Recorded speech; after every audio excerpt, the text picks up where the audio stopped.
Hello दोस्तों, ऐसे ही बेहतरीन कहानी सुनने के लिए हिडन स्टोरी एक्सप्लेनर को सब्सक्राइब कीजिए। एपिसोड 46। सबकी हैरानी और खुशी। ईशानी ने की बेइज्जती, गुस्सा, शर्मिंदा। सब हैरान थे कि उनकी होने वाली बहू कितनी टैलेंटेड है। ना सिर्फ बिजनेस वाली, मेडिकल फील्ड में भी कोई उसका मुकाबला नहीं कर सकता है। दादाजी बोले, ये बच्ची तो बहुत ज्यादा टैलेंटेड है। इतनी कम उम्र में भी वो दुनिया की सबसे बड़ी डॉक्टर है जिसे हर कोई एडमायर करता है। हाँ, आप सही बोल रहे हैं पापा, हमें जल्द ही उससे मिलना होगा। हम सबको उस बच्ची का धन्यवाद करना चाहिए। अखिलेश जी भी आपने पापा का साथ देते हुए बोले, मैं तो कल ही मोक्ष से कहूंगी कि वो मुझे अपनी पोता बहू से मिलने ले चले, नहीं तो मेरी पोता बहू को यहाँ मुझसे मिलने ले आए। दादी जी ने खुश होते हुए कहा, हाँ माँ, मुझे भी अपनी बहू से मिलना है। गए, मेरी बहू तो बहुत ज्यादा आउटस्टैंडिंग है। पता नहीं मेरा गधा बेटा उसे ठीक से ट्रीट भी कर रहा है या नहीं। कहीं मोक्ष के ऐसे सड़े हुए रिएक्शन और बोरिंग बातें सुनकर वो इससे ब्रेकअप ना कर ले। फिर आपने सिर झटक कर बोली, नहीं, मैं ऐसा नहीं होने दूंगी। मेरी बहू तो सिर्फ ईशानी ही बनेगी, वो कितनी एडोरेबल है। कल्पना जी ने ईशानी की तारीफ करते हुए बोला। वही दक्ष और नव्या दोनों ही खुश थे। अब तो वो भी सबके सामने शो ऑफ करके एटीट्यूड दिखा सकते हैं कि देखो हमारी भाभी कितनी ज्यादा टैलेंटेड और खूबसूरत है। वही वरुण और तेजस को कल्पना जी की बातें सुनकर हंसी आ रही थी। तेजस तो अब ये सब मोक्ष को बताकर चिढ़ाने के लिए चला गया थी।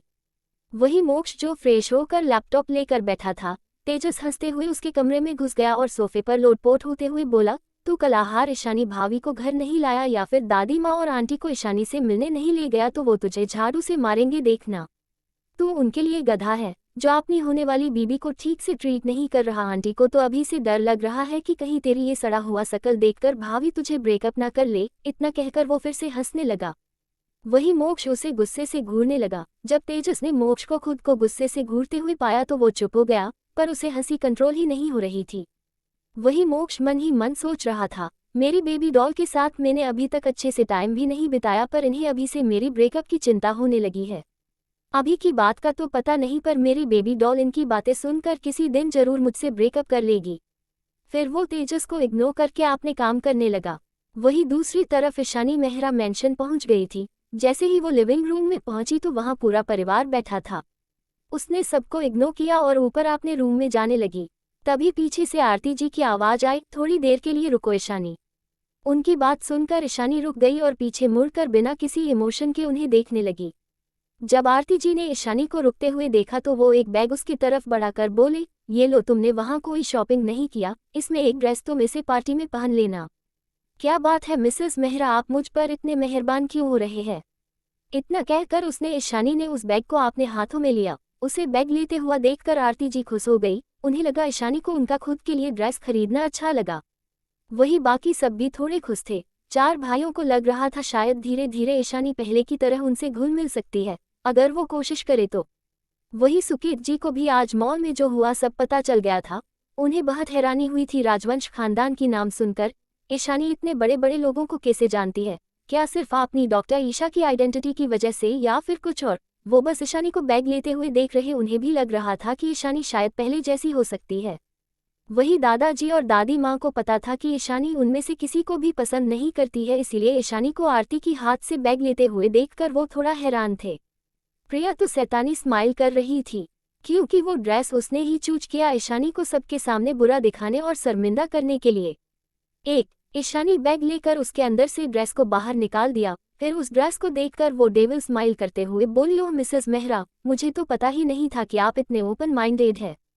सब उसकी बात सुनकर कंफ्यूज थे। फिर सबकी नज़र ईशानी की हाथों में पकड़ी ड्रेस पर गई। वो ड्रेस बहुत छोटी थी, उसे पहनने से बदन ढकता कम और दिखता ज्यादा। उससे तो अच्छा बिकनी है। सब उस ड्रेस को देखकर हैरान थे। आरती जी भी उस ड्रेस को देखकर शर्मिंदा हो गई। उन्होंने तो ड्रेस को देखा ही नहीं था। ईशानी सरकास्टिक स्माइल करते हुए बोली, मिसेस मेहरा, आप क्या मुझे भिखारी समझ रही है जो मुझे ये सस्ती भीख से रहे है? इस ड्रेस को देखकर लगता है जैसे किसी बार डांसर की ड्रेस है। फिर उस ड्रेस को देखकर थोड़ा उलट पलट प्राइस टैग देखकर बोली, अरे वाह, ये ड्रेस तो पूरे 11,000 के है। आपने इतनी महंगी ड्रेस मेरे लिए क्यों लिया? इससे ज़्यादा महंगी और अच्छी शालीनता वाली ड्रेस तो मैं फ्री में दान दिया करती हूँ। ये ड्रेस तो मेरी काम करने वाली भी नहीं पहनेगी, उसका भी स्टैंडर्ड इस ड्रेस से हाई है। फिर थोड़ा हंसकर बोली, आप एक काम क्यों नहीं करते? आप ये ड्रेस अपनी प्यारी बेटी को क्यों नहीं दे देते? उसे आपकी पसंद जरूर पसंद आएगी। इतना कहकर ईशानी उस ड्रेस वही फेंक देती है जैसे वो कोई कचरा हो। वही आरती जी और बाकी सब तो शौक और शर्मिंदा थे, वही प्रिया तो गुस्से में आग बबूला हो रही थी। ईशानी की हिम्मत कैसे हुई उसकी इंसल्ट करने की। तभी दादी माँ गुस्से से बोली, ये सब क्या है? तुमने ईशानी के लिए इतनी घटिया ड्रेस क्यों लिया, और वो भी इतनी चिप? क्या तुम्हारे पास पैसे कम पड़ गए थे? अगर इतना ही कम पैसा था तो तुम्हें मेरी पोती के लिए ड्रेस लेने की क्या जरूरत थी? दादाजी भी गुस्से से बोले, उसके दादा दादी अभी भी जिंदा है, उसकी ख्वाहिश पूरा करने के लिए अगली बार तुम्हें मेरी पोती के लिए कुछ भी लाने की जरूरत नहीं है। वही समीर, दर्शित, रेहान, अयान को भी अच्छा नहीं लग रहा था। आज सबके लिए कॉस्टली चीजें ही आई थी। प्रिया की ड्रेस तो 3 लाख की थी, तो फिर ईशानी के लिए ऐसा ड्रेस लेने की क्या जरूरत थी? उन्हें भी आरती जी पर थोड़ा गुस्सा आ रहा था। आज सर्वेट को भी गिफ्ट दिया गया था, पार्टी में पहनने के लिए उनकी ड्रेस भी ईशानी की ड्रेस से अच्छी और महंगी थी। वही सुकेत जी को भी समझ नहीं आ रहा था कि जब सबके लिए इतनी अच्छी ड्रेस लिया है तो ईशानी के लिए भी ले लेते, पर ऐसी ड्रेस लेने की क्या जरूरत थी? वही आरती जी शर्मिंदगी से खड़ी थी, क्योंकि उन्होंने तो ड्रेस देखा ही नहीं था। ये ड्रेस तो प्रिया ने चूज किया था। आरती जी प्रिया को देखकर बोली, प्रिया ये ड्रेस तो तुमने ही मुझे दिया था ना, कहीं तुमने गलती से तो इसे उठा नहीं लिया था? उनकी बात सुनकर प्रिया हड़बड़ा जाती है, फिर मासूम बनते हुए अपने आंखों में आंसू लिए आरती जी को देखकर फिर बाकी सबको देखकर ईशानी से बोली, सॉरी ईशानी, इसमें मोम की कोई गलती नहीं है, लगता है मुझसे ही कोई गलती हो गई है, मैंने गलत ड्रेस को उठा लिया था शायद। मेरी कोई इंटेंशन नहीं थी तुम्हें हर्ट करने की। अगर तुम्हें ये ड्रेस पसंद नहीं आई तो कोई बात नहीं, तुम मुझसे एक ड्रेस ले लो, मैंने 2 ड्रेस लिया है। उसकी बात सुनकर सबको लगा शायद ड्रेस गलती से बदल गई होगी। दर्शित ने प्रिया को डांटते हुए बोला, तुम्हें देखना चाहिए था, ऐसे लापरवाही से ड्रेस लेने की क्या जरूरत थी? तभी ईशानी घृणा भरी नजरों से प्रिया को देखते हुए बोली, मुझे डस्टबिन से कचरा उठाने की आदत नहीं है, और न ही दूसरों की चीज को लेकर पहनने का शौक है। लगता है यहाँ सबको दूसरों की छोड़ी हुई चीज दी जाती है। मुझे तो लगता है ये मेहरा खानदान की पुरानी परंपरा है कि दूसरों की फेंकी हुई चीज को किसी और को पहनने के लिए दे दो। ईशानी के मन में इस वक्त घृणा और नफरत बढ़ रही थी, पर जब उसकी नज़र उसकी दादाजी और दादी माँ पर गई तो वो चुप हो गई। वो उन्हें दुखी नहीं करना चाहती थी। मेहरा खानदान उसके दादाजी और दादी माँ का भी है। वो यहाँ रहने के लिए सिर्फ इसलिए आई थी ताकि उसके दादा दादी खुश रहे। उनके ठीक होने के बाद तो वो यहाँ से जाने ही वाली थी, इसलिए वो उनके आगे कुछ भी नहीं कहना चाहती थी। इसलिए वो आगे बिना कुछ कहे वहाँ से चली गई। अगर वो थोड़ी देर भी और यहाँ रुकती शायद वो कुछ और बोल देती। आज उसकी हमेशा की कोल्ड और शांत नेचर के ऊपर उसकी गुस्सा और नफरत जो इन सब के लिए सालों से उसके दिल में पनप रही थी वो हावी हो गया था। ईशानी के वहाँ से चली जाने के बाद दादाजी और दादी माँ जो ईशानी की इमोशंस अच्छे से समझ रहे थे, वो भी वहाँ से उठकर चले गए। आज उन्हें समझ आ गया था कि चाहे ये सब ईशानी के लिए अब कुछ भी मायने नहीं रखती। अब उसके अपने परिवार के लिए कोई भी जगह नहीं है। उसकी आंखों में उन सब के लिए नफरत थी जो आज दिखाई दिया। उन्हें तो पहले से ही पता था कि ईशानी सिर्फ उनके लिए ही यहाँ रहती है, वरना इन लोगों ने उसके साथ जैसा बर्ताव किया था वो बच्ची तो यहाँ कभी आती ही नहीं। पर वो खुश थी कि उनके लिए ही सही, पर उनके पोती उनके साथ तो है। वही लिविंग हॉल में देर से सन्नाटा पसर गया था। सबको ईशानी की व्यंग भरी बातें अच्छे से समझ आ गई थी। सबको समझ आ रहा था कि ईशानी की कहना का मतलब क्या है, क्योंकि जब वो पहले इस घर में आई थी तब किसी ने भी उस पर ज्यादा ध्यान ही नहीं दिया था। न ही किसी ने उससे पूछा था कि उसे क्या चाहिए। उसके लिए 1.5 सालों में किसी ने एक भी ड्रेस नहीं लिया और न ही उसकी जरूरत की चीज उसे दिया गया था। प्रिया की को ड्रेस वो नहीं पहनती थी, उसी पुरानी ड्रेस को ईशानी को दिया गया था, जिसके बारे में किसी को भी नहीं पता था। इसलिए ईशानी हमेशा अपनी पुरानी ड्रेस ही पहनती थी जो वो अपने साथ लेकर आई थी। उसे कभी किसी ने पॉकेट मनी भी नहीं दिया, सिर्फ दादाजी ही उसे पॉकेट मनी देते थे जो वो स्कूल और अपनी बुक्स और जरूरी चीज लेने में ही खर्च हो जाती थी। चारों भाइयों की दिल में गिल्ट भर गया था। ईशानी पहले ऐसी नहीं थी, वो बहुत ही शांत और मासूम थी, पर ना तो उसकी आंखों में पहले की तरह किसी के लिए प्यार था ना मासूमियत। ये तो वो ईशानी थी ही नहीं जो उनके प्यार के लिए तरसती थी। अब उसे उनका प्यार नहीं चाहिए, ना माँ बाप का और ना ही भाइयों का प्यार। सुकेत जी और आरती जी भी वही सोच रहे थे। ईशानी की आंखों में आज सिर्फ घृणा और नफरत थी जो उनके दिल को कचोट रहा था। वही प्रिया को गुस्सा आ रहा, एक तो उसकी प्लान फेल हो गया। वो तो ईशानी को शर्मिंदा करना चाहती थी, पर उसे पता नहीं था कि ईशानी सबके सामने ही उस बैग से ड्रेस निकाल देगी। ऊपर से ईशानी ने आज उसकी बहुत ज्यादा इंसल्ट किया था। पहले हर बार वही होती थी जो ईशानी को इंसल्ट करती थी, पर अब ईशानी उसे इंसल्ट कर रही थी। डस्टबिन और कचरा के कर गुस्से में उसकी दिमाग फटने को था।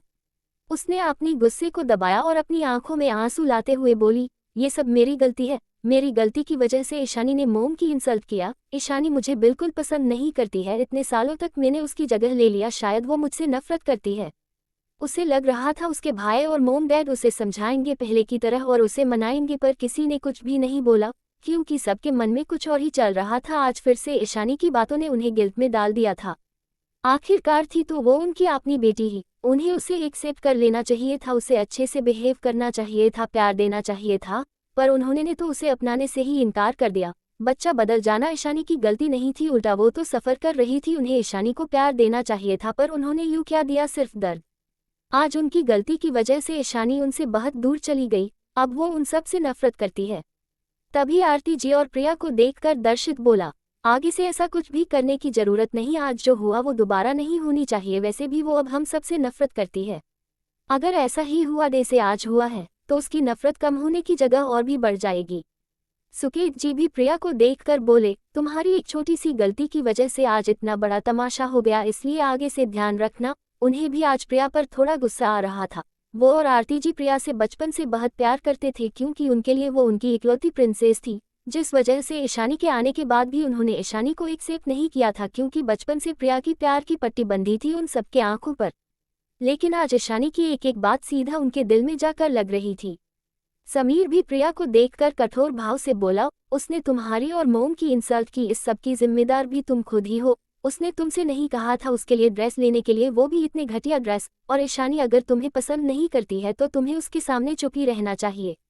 अगर उसकी जगह तुम होती तो क्या करती? अगर तुम इस घर की असली बेटी होती पर बचपन में ही किसी गरीब बच्चे के साथ बदल जाती, फिर 1 साल की छोटी सी उम्र में तुम्हें अनाथ आश्रम में डाल देते जहां तुम्हें प्यार करने वाला और पूछने वाला कोई नहीं होता, और 16 साल बाद तुम्हें पता चलता कि तुम्हारा एक पूरा परिवार है, और तुम अपने परिवार के पास लौटकर देखती कि तुम्हारी ये सो आराम की जिंदगी कोई और जी रही है। तुम्हारे पेरेंट्स और भाई तुम्हें एक्सेप्ट नहीं करते, तुम्हारे सामने किसी और लड़की को प्यार कर रहे हैं और तुम्हें इग्नोर कर रहे हैं, दर्द दे रहे हैं, तुम्हारा विश्वास नहीं करते, तो क्या तुम उस लड़की को पसंद करते और खुशी खुशी उसके रहते? क्या तुम उसे अपने घर में रहने देते? पर ईशानी ने ये सब सालों तक सहा है, तुम्हें उसने कभी कुछ नहीं बोला था, उस वक्त नहीं कभी तुम्हें जाने को बोला, सबके इग्नोर करने के बाद भी उसने सबको प्यार दिया है। पर जब किसी ने उस पर भरोसा नहीं किया, उसे मारने के लिए छोड़ दिया, तो वो उसके बाद से हम सब से नफरत करने लगी। उसकी जगह कोई और होता तो वो भी हमसे और तुमसे नफरत ही करता। इसलिए मैं बस इतना चाहती हूँ कि उसे गुस्सा दिलाने की कोशिश मत कीजिए। वो यहाँ रुक रही है, शायद वो आगे चलकर सबकी एफर्ट करने से मान जाए और सबसे बात करे, पर अभी आप सब उससे थोड़ी प्राइवेसी दीजिए और ऐसा कुछ भी मत कीजिए जिससे उसकी नफरत सबके लिए और भी बढ़ जाए। समीर की बात सुनकर सबको एहसास हुआ कि समीर की सारी बातें सच है। ईशानी की जगह कोई और होता तो वो भी उनसे नफरत करता। आखिरकार कोई बेटी किसी अपने माँ बाप भाई बहन को किसी और से प्यार करता और खुद को इग्नोर करता देख खुश रह सकती है। सच में उन्होंने तो इस बारे में कभी सोचा ही नहीं था कि ईशानी को अपनी जगह प्रिया को देखकर कैसा लग रहा होगा। पर ईशानी ने फिर भी उस वक्त कोई भी कंप्लेन नहीं किया, ना ही उसने प्रिया से कोई बदतमीजी की, ना ही कभी उनसे कोई हक मांगा, ना प्यार। वो तो सबसे खुशी खुशी और प्यार से बात करती थी। उसने सबको अपना लिया पर किसी ने भी उसे नहीं अपनाया, उस पर विश्वास नहीं किया, उसे मारने के लिए छोड़ दिया। सुकेत जी और आरती जी को जैसे एक धक्का सा लगा था, उनके दिल में तेज दर्द सा उठा, रियलिटी उन्हें कचोट रही थी। आरती जी की आंखों में आज आंसू आ गए थे। रेहान और अयान का भी यही हाल था, क्यों उन्होंने अपनी बहन का साथ नहीं दिया। उन्होंने इतनी बड़ी गलती कर दिया कि अब उनकी खुद की बहन जो एक टाइम पर उन्हें भाई भाई कहते नहीं थकती थी, आज उनसे नफरत करती है। वही प्रिया की आंखों में सच में आंसू आ गए थे। समीर की बात सुनकर क्या उसकी भाई ये कहना चाहता है कि ये उसकी जगह नहीं है और उसने ईशानी की जगह लेकर गलती कर दी है और ईशानी की जगह उसे अनाथ आश्रम में होना चाहिए?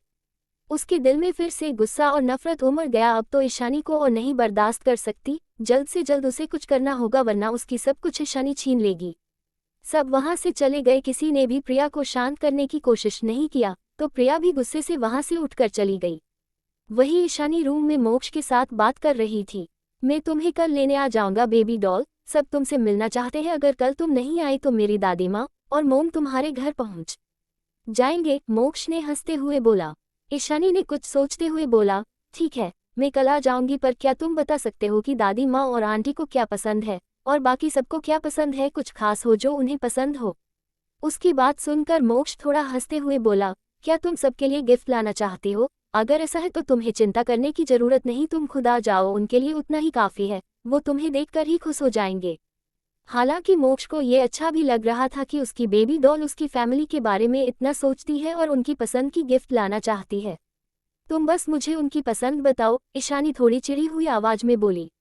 उसे इतना चिढ़ा हुआ देखकर मोक्ष बोला, अच्छा ठीक है, फिर वो सबकी पसंद बता दिया। वैसे तो उसे खुद को भी ज़्यादा नहीं पता था, फिर भी उसे जीतना पता था, उसने बता दिया। थोड़ी देर बात करने के बाद ईशानी ने फ़ोन रख दिया और सोने चली गई। वहीं दूसरी तरफ 4 लड़कियां एक हॉल में बैठी थी। हम सब कल जाएंगे पर इशू को पता नहीं चलनी चाहिए, हमें उसे सरप्राइज देना होगा जरूर, हम सबको देखकर वो शॉक हो जाएगी। तभी उस लड़की की बात सुनकर दूसरी लड़की ने कहा, पर उसकी नज़र सब पर है, ऊपर से दादाजी भी उसे बता देंगे तो हम कैसे सरप्राइज देंगे। ये 4 लड़कियां जो कोई और नहीं ईशानी की चारों दोस्त नंदिनी, रितिका, काव्या और अनुजा थी। चारों ईशानी को सरप्राइज देने के लिए डिसाइड कर रहे थे। चारों इस वजह से सुबह से झगड़ रहे थे क्योंकि किसी को भी किसी का आइडिया पसंद नहीं आ रहा था। सुबह का वक्त, मेहरा मेंशन।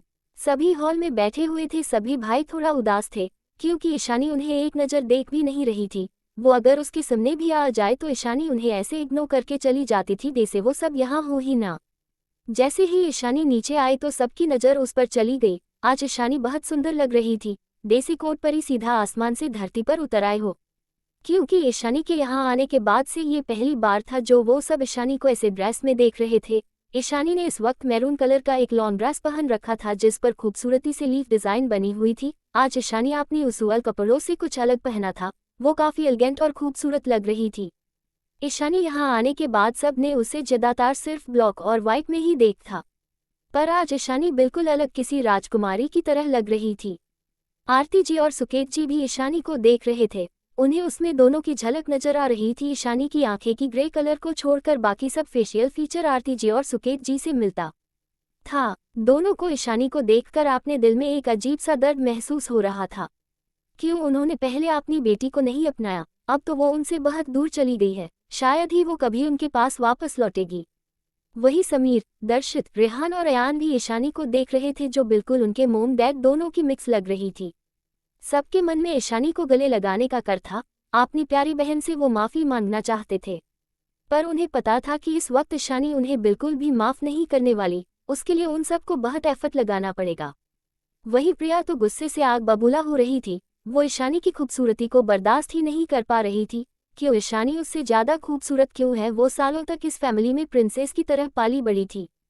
वही ईशानी अनाथ आश्रम में अनाथ की तरह बिना किसी केयर और प्यार की बड़ी हुई थी, तो फिर ईशानी उससे इतनी ज़्यादा खूबसूरत क्यों है। अब तो उसकी पेरेंट्स और भाई भी ईशानी की सपोर्ट करने लगे थे। उसने अपनी मोम डैड और भाइयों को देखा जो ईशानी को ही देख रहे थे। उन्हें ईशानी की तरफ इतने प्यार से देखता पाकर प्रिया को गुस्सा आने लगा, पर वो कर भी क्या सकती थी, वो बस चुपचाप देख सकती थी क्योंकि इस वक्त कोई उसका साथ नहीं देने वाला था ईशानी के खिलाफ।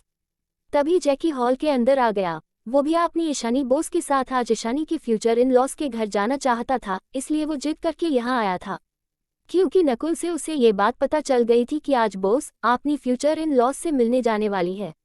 मोक्ष ईशानी को लेने आने वाला था, जिस वजह से ईशानी ने नकुल से कल रात को ही कुछ चीज़ें सबकी पसंद की हिसाब से अरेंज करने को कहा था, जिस वजह से जैकी को पता चल गया कि उसकी बोस आज कहाँ जाने वाली है, तो वो जिद करके झगड़ा करके यहाँ आया था। असल बात तो ये है कि जैकी देखना चाहता था कि कहीं उसकी बोस के फ्यूचर इन लॉस बुरे लोग तो नहीं हैं जो आगे जाकर उसकी बोस को परेशान करने वाले हो। उसकी जिद की वजह से ईशानी भी उसे अपने साथ लेने के लिए मान गई। जब जैकी ने अपनी बोस को देखा जो आज बहुत खूबसूरत एक परी की तरह लग रही थी। वाह बोस, आप कितनी खूबसूरत लग रही हो, कहीं किसी की नज़र ना लग जाए आपको। फिर उसकी नज़र बाकी सब पर गई तो उसने देखा कि प्रिया कैसे उसकी बोस को घूर रही है, तो वो ईशानी के आगे इस तरह खड़ा हो गया जैसे प्रिया उसकी बोस को ना देख पाए। उसे प्रिया किसी चुड़ैल और डायन से कम नहीं लग रही थी। फिर उसने प्रिया को देखकर फिर ईशानी की तरफ देखकर बोला, बोस आप मास्क पहन लीजिए, नहीं तो किसी चुड़ैल की नज़र आपको लग जाएगी। ऐसे भी आप एक अच्छे काम के लिए जा रहे हैं, इसलिए घटिया लोगों को देखने से आपका काम बिगड़ सकता है। ईशानी समझ गई कि जैकी ये सब प्रिया को देखकर कह रहा है। उसे बहुत हंसी आ रही थी, जैकी हमेशा से ऐसा ही था, उसके लिए पजेसिव और प्रोटेक्टिव भाई की तरह। ईशानी के लिए वो एक छोटे भाई की तरह था जो बिल्कुल ना समझ है। वही प्रिया भी समझ गई कि जैकी ये सब उसे देखकर ही कह रहा। उसे गुस्सा तो बहुत आ रहा था पर वो मन मार कर बैठी थी। अब ईशानी का ये 2 कौड़ी का असिस्टेंट भी उसे सुना रहा है, पर उसके भाई और मॉम डैड कुछ भी नहीं बोल रहे हैं, अनजान की तरह बैठे हुए हैं, जबकि सबने देखा था कि जैकी ने उसे देखकर ही ये सब बोला था। तभी ईशानी को मोक्ष का मैसेज आया। मोक्ष मेहरा मेंशन के बाहर ईशानी का इंतजार कर रहा था। ईशानी ने दादाजी और दादी माँ की तरफ देखकर बोली, दादाजी, दादी माँ, मुझे कुछ काम है, मैं जा रही हूँ। वही मोक्ष मेंशन के बाहर अपनी गाड़ी में बैठकर बेसब्री से ईशानी की आने का इंतजार कर रहा था। तभी मेन गेट से उसे ईशानी और उसके पीछे पीछे जैकी आते हुए दिखाई दिए। जब ईशानी और जैकी कार के पास पहुंचे तो बॉडीगार्ड ने ईशानी के लिए दरवाजा खोल दिया तो ईशानी अंदर बैठ गई। तो उनकी कार वहां से निकल गई, बॉडीगार्ड की कार भी वहां से निकल गया। जैकी भी अपनी कार में बैठ गया और उन्हें फॉलो करने लगा। वो तो अपने बॉस के साथ ही जाना चाहता था पर जा नहीं सकता था। वही मोक्ष की कार में मोक्ष ईशानी को एकटक देख रहा था। ईशानी आज हद से ज्यादा खूबसूरत लग रही। मोक्ष की आंखें मानो ईशानी से हटने का नाम ही नहीं ले रही थी। उसकी आंखों में ईशानी के लिए प्यार और जुनून साफ साफ दिखाई दे रहा था। मोक्ष की नजरों की तपिश से ईशानी को पहली बार शर्म आ रही थी। मोक्ष उसे इतनी ज्यादा इंटेंसिटी के साथ देख रहा था कि उसे शर्माना तो लाजमी था। जब मोक्ष से और बर्दाश्त नहीं हुआ तो उसने ईशानी को अपनी बाहों में खींच लिया और उसकी होंठों को किस करने लगा। ईशानी की हाथ मोक्ष के बलों में चली गई। दोनों की गर्म सांसें एक दूसरे से टकरा रही थी। कार का माहौल बहुत गर्म हो गया था। ड्राइवर में पार्टीशन ऑन कर दिया था और एफएम लगा दिया था। वो पिछली बार की तरह इस बार भी अपनी हालत खराब नहीं करवाना चाहता था। वही ईशानी मोक्ष एक दूसरे में खोए हुए थे। मोक्ष का हाथ ईशानी की कमर को सहला रहे थे। जब ईशानी को सांस लेने में प्रॉब्लम होने लगी तो मोक्ष ने उसकी होंठों को छोड़ दिया और उसकी गोरी मुलायम गर्दन पर टूट पड़ा। पर वो आज काफी जेंटल था क्योंकि ईशानी आज उसके घर जा रही थी। अगर किस और बाइट की मार्क ईशानी के नेक पर दिख गए तो उसे पता था उसकी मोम और दादी माँ उसी वक्त पोता पोती मांगने लगेंगे। वो अपनी जान को गुस्सा नहीं दिलाना चाहता था। इस वक्त जब गाड़ी राजवंश विला पहुंची तो मोक्ष ने अपनी हरकतें रोक दी और ईशानी की बाल को ठीक करने लगा। ईशानी भी मोक्ष की बाल को ठीक करने लगी जिसे उसने ही बिगा दिया था। मोक्ष ईशानी को अपनी बाल को ठीक करते हुए देख रहा था। इस वक्त उसे अपनी जान पर बहुत प्यार आ रहा था। उसका दिल तो कर रहा था अभी ईशानी को फिर से किस कर ले, पर वो यहाँ कुछ नहीं कर सकता था। वही अंदर हॉल में सभी बैठे हुए थे और मोक्ष और ईशानी के आने का बेसब्री से इंतजार कर रहे थे। ये नालायक कब से मेरी पोता बहू को लाने के लिए गया है, तो अब तक आया क्यों नहीं? दादी माँ ने रिस्टलेस होते हुए कहा। अरे वो आ जाएगा, आप इतना परेशान क्यों हो रहे हैं? थोड़ा वेट तो करो, दादाजी ने कनक जी को समझते हुए बोले। तो दादी माँ फिर से चुप होकर बैठ गई। तभी कल्पना जी बोली, कहीं ये गधा मेरी बहू को लेने जा रहा हूँ कहकर यहाँ से भाग तो नहीं गया ना? तुम ये कैसी बात कर रही हो कल्पना? मोक्ष को गए हुए 1 घंटा ही तो हुआ है, वो अभी आता ही होगा, अखिलेश जी ने हंसते हुए बोला। उन्हें समझ आ रहा था उनकी बीवी अपनी बहू से मिलने के लिए कितना अधीर है। तभी सबको मोक्ष आता हुआ दिखा। उसने ईशानी का हाथ पकड़ रखा था। दोनों साथ में बिल्कुल एक परफेक्ट जोड़ी लग रहे थे। घरवालों ने जब मोक्ष और ईशानी को आते हुए देखा तो सब ईशानी को झट से पहचान गए। उन्होंने नव्या की फोन पर ईशानी की फोटो देखा था। सब अपनी जगह से उठ गए। जैसे ही मोक्ष ईशानी के साथ हॉल में पहुंचा तो रितिका जल्दी से जाकर ईशानी को गले से लगा लिया। ईशानी ने भी स्माइल करके उसके सिर पर हाथ से सहलाया तो नव्या थोड़ी दूर हो गई। तभी कल्पना जी आगे आकर ईशानी को देखकर बोले, गए मेरी बहू कितनी खूबसूरत है, किसी की नजर ना लगे। तभी सबकी नजर ईशानी की हाथों पर गई। उसने 3 बैग्स पकड़ रखे थे और मोक्ष ने भी 2-3 बैग्स पकड़ रखे थे। वही जैकी पीछे खड़ा सबको देख रहा था। देख नहीं, ऐसा कह सकते हैं कि स्कैन कर रहा था। उसने भी 4 बैग्स पकड़ रखा था। मोक्ष ने वही सोफे पर बैग्स को रख दिया, फिर ईशानी की हाथों से भी बैग्स लेकर सोफे पर रख दिया तो जैकी ने भी आपने पकड़े हुए बैग्स को वही रख दिया। ईशानी ने एक वार्म स्माइल के साथ सबको ग्रीट किया। घर में सब ईशानी को देखकर, उसकी खूबसूरती को देखकर सब दंग थे। कोई इतनी खूबसूरत कैसे हो सकता है? ईशानी ने नरेंद्र जी, कनक जी, अखिलेश जी और कल्पना जी के पैर छू लिए तो सबने उसे आशीर्वाद दिया। उन्हें ईशानी बहुत ज्यादा पसंद आई थी। वही मोक्ष ने जब ईशानी को सबके पैर छूते हुए देखा तो उसके दिल में एक अलग ही भाव आ गए। वो अपनी बेबी डॉल को अच्छे से जानता था। ईशानी सबसे अलग थी और खास भी। अगर कोई और लड़की होती तो शायद वो कभी किसी के पैर नहीं छूती। नरेंद्र जी, कनक जी ने एक दूसरे को देखकर एक प्यारी सी स्माइल दी। सच में उनकी होने वाली पोता बहू बहुत प्यारी है। दूसरी अमीर लड़कियों से ईशानी बहुत अलग थी, नेचुरल और मोडेस्ट। वहीं अखिलेश जी और कल्पना जी ने एक एक दूसरे को देखकर सेटिस्फाइंग स्माइल पास किया। वो ईशानी को अपनी बहू की रूप में पाकर बहुत खुश थे। भला कौन लड़की इतनी अमीर और टैलेंटेड होने के बाद भी इतनी सिंपल और संस्कारी हो सकती है, पर उनकी प्यारी बहू सबसे अलग थी। ना उसमें कोई घमंड था, ना ही एटीट्यूड, वो बिल्कुल शांत और कंपोज्ड थी। अगर कोई और लड़की होती और उसके पास ईशानी जितनी टैलेंट और बिजनेस स्किल और पैसा होता तो वो जरूर घमंडी होती। पास्ट में अब भी बहुत सारी लड़कियों ने मोक्ष को इम्प्रेस करने के लिए अपने पेरेंट्स के साथ उनके घर आ जाते थे। जब मोक्ष उन्हें नहीं मिलता था तो वो दादाजी, दादी माँ और कल्पना जी को इम्प्रेस करके उनकी अप्रूवल पाना चाहते थे ताकि फ्यूचर में राजवंश खानदान की बहू बन सके। पर दादाजी, दादी माँ और कल्पना जी को सब पता होता था। वो चाहे कितना भी छुपा ले, उनकी अमीर होने की घमंड उनकी बातों में और आंखों में साफ दिखाई देता था। वो चाहे कितना भी स्वीटली पेश क्यों ना आए, उनकी बातों में एक एरोगेंस नजर आता था। पर वो तब मोक्ष से बहुत गुस्सा थे, क्योंकि ना तो मोक्ष की कोई गर्लफ्रेंड थी, ना ही वो किसी लड़की से बात करता था। इसलिए वो उन लड़कियों को कुछ नहीं बोलते थे, क्या पता मोक्ष को उनमें से कोई पसंद आ जाए। वही ईशानी सबको बिल्कुल किसी शांत झरने की तरह लग रही थी। जैसे झरना जब शांत हो तो आपको सुकून दे सकता है, वही अगर गुस्सा हो तो सब कुछ अपने साथ बहाकर भी ले जा सकता है। ईशानी के आसपास एक पॉजिटिव ऑरा थी। उसकी एलिगेंस उसकी नेचर को अच्छे से बयां कर रहा था, जो दादाजी, दादी माँ और बाकी सबको बहुत अच्छा लग रहा था। तुम नालायक, तुमने अभी तक मेरी पोता बहू को खड़ा करके क्यों रखा? दिख नहीं रहा है उसकी पैर दुख रहे होंगे, दादाजी मोक्ष को घूरते हुए बोली। तो मोक्ष हैरान हो गया, इसमें उसकी गलती, ये लोग खुद ही ईशानी पास खड़ा होकर उसे देखे जा रहे हैं। पर उसने कुछ नहीं कहा। जैसे ही वो ईशानी की हाथ पकड़कर उसे बैठाने वाला था, उससे पहले ही दादी माँ ने ईशानी की हाथ पकड़कर उसे खींच लिया और उसे सोफे पर बिठा दिया और खुद भी उसकी पास ही बैठ गई। वही मोक्ष तो आपने खाली हाथ को देखता रह गया। अभी अभी तो वो चिल्ला रहे थे कि ईशानी को खड़ा क्यों रखा, पर जब उसने अपनी बेबी डॉल को अपने पास बैठना चाहा तो दादी माँ ने उसे अपने पास बैठा लिया। वही तेजस और वरुण सीढ़ियों से नीचे आ गए। तेजस मोक्ष को एक चिढ़ाने वाली लुक से देख रहा था, जैसे बोल रहा हो, देखा ना, मैंने तो बोला दादी माँ, आंटी और नव्या, ईशानी भाभी को तेरे पास आने ही नहीं देंगे। मोक्ष जो पहले से ही चिढ़ा हुआ था, तेजस की लुक से वो गुस्से से दांत पीसने लगा, पर उसने अपनी चेहरे पर कुछ भी जाहिर नहीं होने दिया और फिर से अपनी कोल्ड एरोगेंट लुक में आ गया और ईशानी की दूसरी साइड बैठने के लिए चला गया। पर वो बैठ पाता उससे पहले ही कल्पना जी ने उसे साइड कर दिया और जल्दी में ईशानी की दूसरी साइड बैठ गए, जैसे अगर वो अभी नहीं बैठे तो उनकी जगह कोई उनसे छीन लेगा।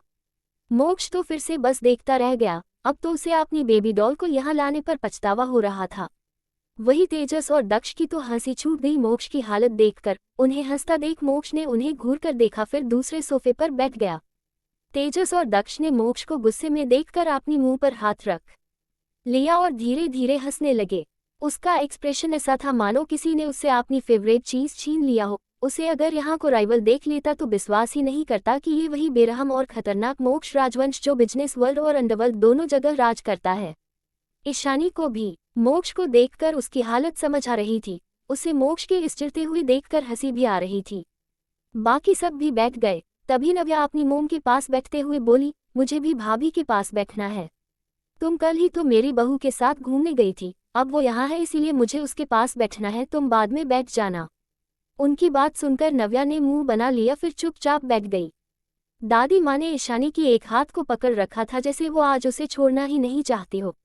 तुम बहुत खूबसूरत और प्यारी हो मेरी बच्ची, मैं तो कब से तुमसे मिलना चाहती थी, पर मेरा एक ये नालायक पोता है को मुझे तुमसे मिलने ही नहीं दे रहा था। कनक जी ने प्यार से ईशानी की हाथों को सहलाते हुए बोली। ईशानी ने उनकी बात सुनकर एक प्यारी स्माइल दी और बोली, आपको मुझसे जब भी मिलना हो तो आप मुझे कॉल कर सकती है दादी माँ। ईशानी की इतनी प्यारी और अंडरस्टैंडिंग बातें सुनकर दादी माँ खुश हो गई। हाँ, तुम मुझे अपनी नंबर दे दो, जब भी मुझे और माँ जी को तुमसे मिलना हुए तो हम तुमसे कांटेक्ट करके तुमसे मिलने पहुंच जाएंगे। कल्पना जी ने अपनी चमकती आंखों से ईशानी को देखते हुए बोली। ईशानी ने भी एक स्माइल के साथ उन्हें अपनी कांटेक्ट नंबर दे दिया, तो कल्पना जी जल्दी से ईशानी को व्हाट्सएप पर ऐड कर लिया। अब वो सेटिस्फाइड थे।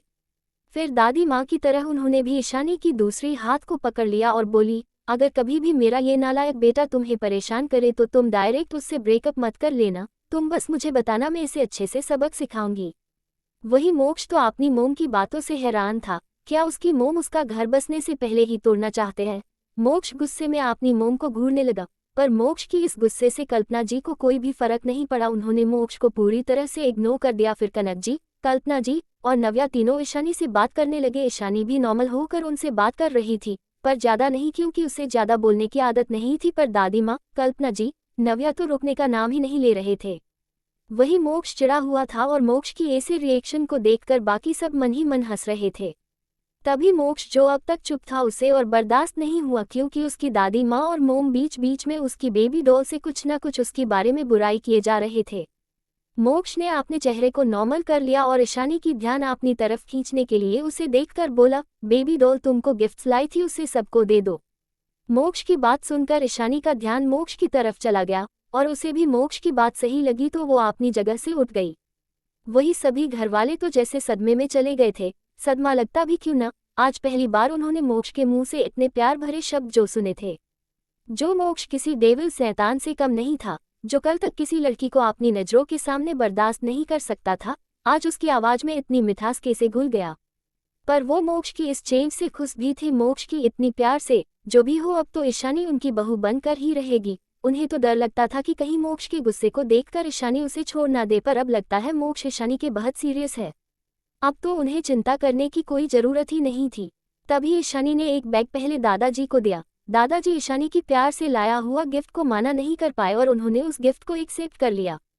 फिर ईशानी ने दादी माँ को भी एक गिफ्ट बैग दे दिया, एक एक करके बाकी सबको भी दे दिया। जब ईशानी ने मोक्ष को एक बैग दिया तो मोक्ष को यकीन ही नहीं हुआ कि उसकी बेबी डॉल ने उसके लिए भी गिफ्ट लिया है। उसे लगा था ईशानी ने सिर्फ घर वालों के लिए ही गिफ्ट लिया होगा। उसने उस बैग को कसकर पकड़ लिया, जैसे वो कोई खजाना हो, और अगर वो थोड़ा सा भी आपने हाथ को ढीला छोड़ दिया तो वो खजाना कहीं खो जाएगा। वही दक्ष जो आपने गिफ्ट बैग को देख रहा था सबके गिफ्ट से ज़्यादा बड़ा था और बाकी सभी गिफ्ट से थोड़ा भारी भी था। उससे रहा नहीं गया तो उसने जल्दी जल्दी से उस गिफ्ट को खोलने में लग गया और बोला, देखा भाभी मुझसे सबसे ज़्यादा प्यार करते हैं, इसलिए मेरे लिए सबसे बड़ा गिफ्ट लेकर आए हैं। वही उसकी बात सुनकर सबने उसे देखा, फिर उसकी गिफ्ट की तरफ देखने लगे। वो सब भी ये जानने के लिए क्यूरियस थी कि आखिर उस गिफ्ट में ऐसा क्या है जो वो सबके गिफ्ट से सबसे ज़्यादा बड़ा है। देसी दक्ष ने रैपिंग खोलकर बॉक्स खोला तो उसकी आंखें हैरानी और खुशी के मिले जुले भाव से चमक गई, क्योंकि उस बॉक्स के अंदर एक खूबसूरत वायलिन था। दक्ष को वायलिन बजाना बहुत पसंद था, ये उसकी सबसे बड़ी खुशी थी। फिर उसकी नज़र वायलिन के ऊपर बनी हुई एक आर्ट पर गई, जिसे देखकर उसकी आंखों की चमक और भी ज़्यादा बढ़ गई। उसने खुशी से उठकर ईशानी को गले लगा लिया।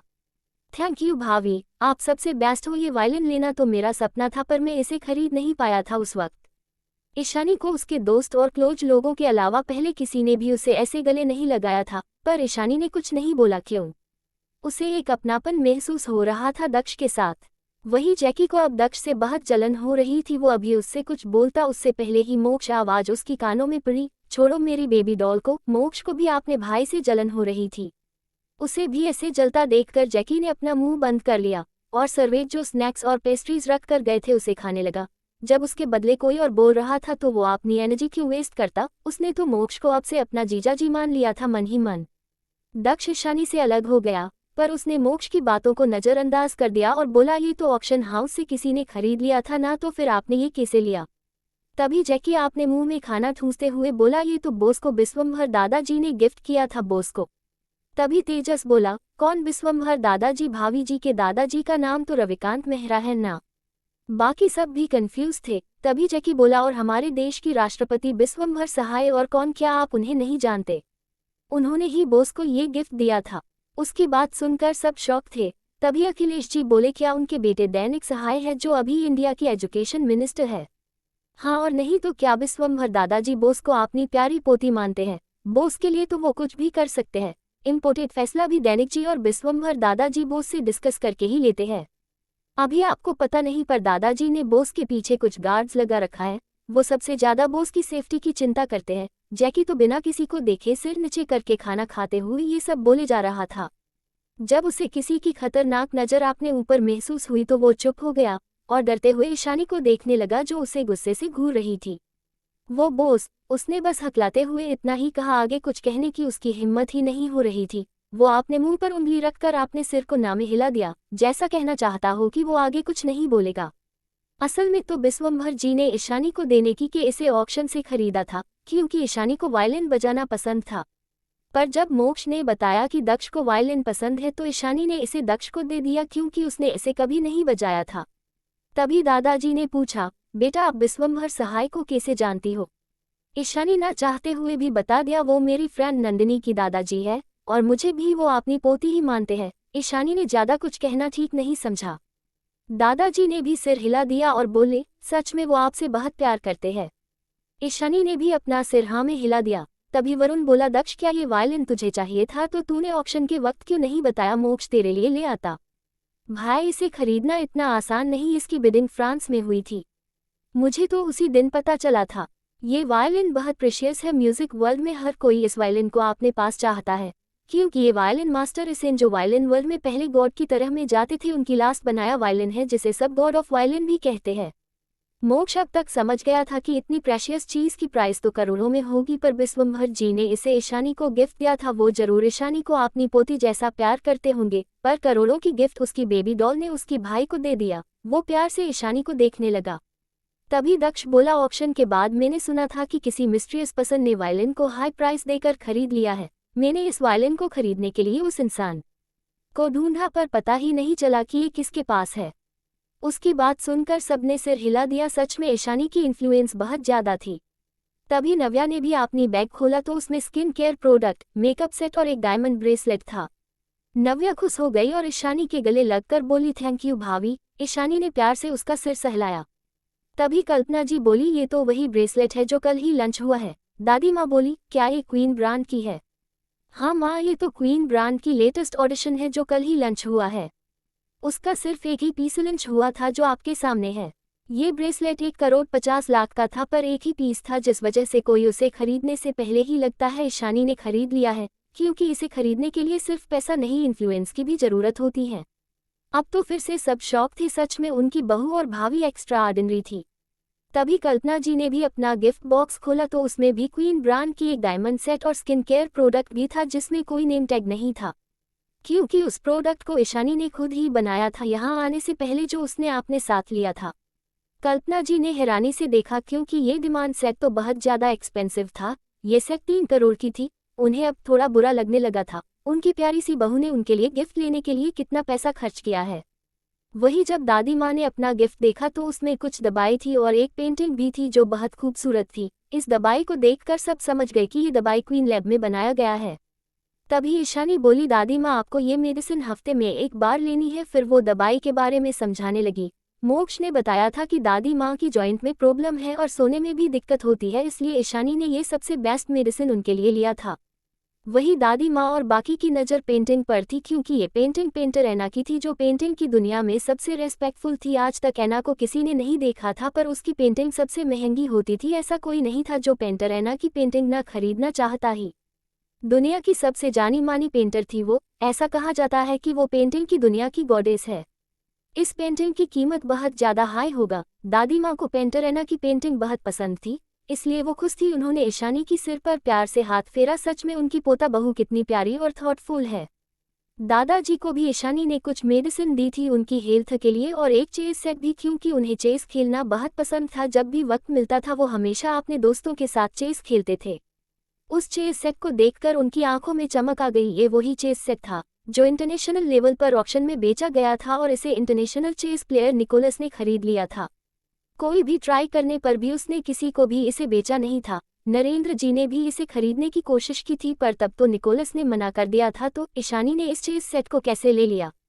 बाकी सब भी वही सोच रहे थे, क्योंकि इस चेस सेट के बारे में घर में सबको पता था, क्योंकि तब नरेंद्र जी ने इस चेस सेट के बारे में सबको बताया था, और बहुत कोशिश करने के बाद भी इसे निकोलस से नहीं ले पाए। सब ने एक दूसरे की तरफ देखा। तभी दादाजी ने पूछा, बेटा ये चेस सेट आप कैसे ले आए? ये तो निकोलस के पास था ना, आपने उस घमंडी से इसे कैसे ले लिए? बाकी सब भी जानना चाहते थे, इसलिए ईशानी को देखने लगे। ईशानी कुछ बोलने ही वाली थी कि तभी जैकी, जो ईशानी की डर से चुप हो गया था, वो फटाक से बोला, आप इस चेस सेट के बारे में बात कर रहे हैं? ये तो वो गधा निकोलस बोस से 6 बार चेस में हार गया, इसलिए मैम को इस चेस को उसने दिया था। बहुत अजीब पागल आदमी था। बोस के मना करने के बाद भी उसने इसे मैम को दे दिया। फिर पागलों की तरह बोस को अपनी बनने के लिए कहकर गिड़गिड़ाने लगा, पर बोस ने तो उसे अपना स्टूडेंट बनाने से मना ही कर दिया। ऐसे भी मेरे बोस बहुत बिजी रहती है, उनके पास टाइम कहाँ है जो वो उस चिलगोजे को चेस सिखाते। इतना बोलकर वो चुप हो गया। उसने तो अब तक ईशानी को देखा ही नहीं था। जब उसने अपनी बॉस को देखा तो फिर से सिर झुका लिया और मन ही मन बोला, मैंने फिर से गलती कर दी, अब तो बॉस मुझे बिल्कुल नहीं छोड़ने वाले। वही ईशानी को तो गुस्सा आ रहा था, उसे अफसोस हो रहा था कि उसने जैकी को अपने साथ क्यों आने दिया। ये तो एक पल भी चुप नहीं रह सकता, जैकी की वजह से अब उसकी सिर दर्द करने लगा था। वही सभी घरवाले तो शौक होकर ईशानी को देख रहे थे। निकोलस चेस की दुनिया में एक जाना माना नाम था, वो सभी चेस प्लेयर से सुपीरियर था। उसे इतनी बार चेस में हराना किसी की बस की बात नहीं है, आज तक किसी ने उसे हरा नहीं पाया था, सिर्फ एक इंसान को छोड़कर, नैन्सी, जो चेस की दुनिया की गॉडेस है। अगर ईशानी ने निकोलस को इतनी बार हराया है तो वो उससे बहुत ज्यादा सुपीरियर होगी। है भगवान, उनकी बहू तो रिमार्केबल है, इतनी एक्सीलेंट कोई कैसे हो सकता है। वो सब ईशानी को किसी खजाने की तरह देख रहे थे। वही मोक्ष तो ये सोच रहा था कि कहीं उसकी बेबी डॉल की चेस वर्ल्ड में कोई और आइडेंटिटी तो नहीं है। उसकी आंखें इस वक्त ईशानी पर टिकी हुई थी। सच में उसकी बेबी डॉल इस दुनिया सबसे ज्यादा टैलेंटेड है और इसी इकलौती लड़की है जो उसे हर वक्त हैरान कर सकती है और उसे प्यार करने पर मजबूर कर सकती है। अखिलेश जी को भी ईशानी ने एक पेंटिंग दिया था जो बहुत खूबसूरत और कॉस्टली थी। अखिलेश जी को भी एना की पेंटिंग बहुत पसंद थी। तेजस और वरुण को ईशानी ने रिस्ट वॉच गिफ्ट किया था जो गोल्ड और डायमंड फर्म का था, जो बहुत खूबसूरत था और लिमिटेड एडिशन भी। दोनों ने ईशानी को थैंक यू बोला। दोनों को बहुत टच फील हो रहा था क्योंकि दोनों ने ईशानी को अपनी बहन मान लिया था। मोक्ष जो गिफ्ट पकड़ के बेटा था, वो अकेले में अपनी बेबी डॉल की दी हुई गिफ्ट देखना चाहता था। तभी तेजस बोला, मोक्ष तू भी जरा हमें दिखा कि भाभी ने तुझे क्या गिफ्ट दिया है। दक्ष और कल्पना जी भी गिफ्ट दिखाने को कहने लगे तो मोक्ष चिढ़ गया और मन मारकर गिफ्ट खोलने लगा। जब मोक्ष ने ओपन किया तो उसमें एक छोटा सा बॉक्स था जिसमें एक वॉच थी, पर वो थोड़ा अलग था। मोक्ष ने ईशानी को देखा तो ईशानी ने स्माइल किया। मोक्ष ने देखा ये वॉच बिल्कुल उसी तरह था जैसा इथानी ने पहन रखा था तो वो खुश हो गया।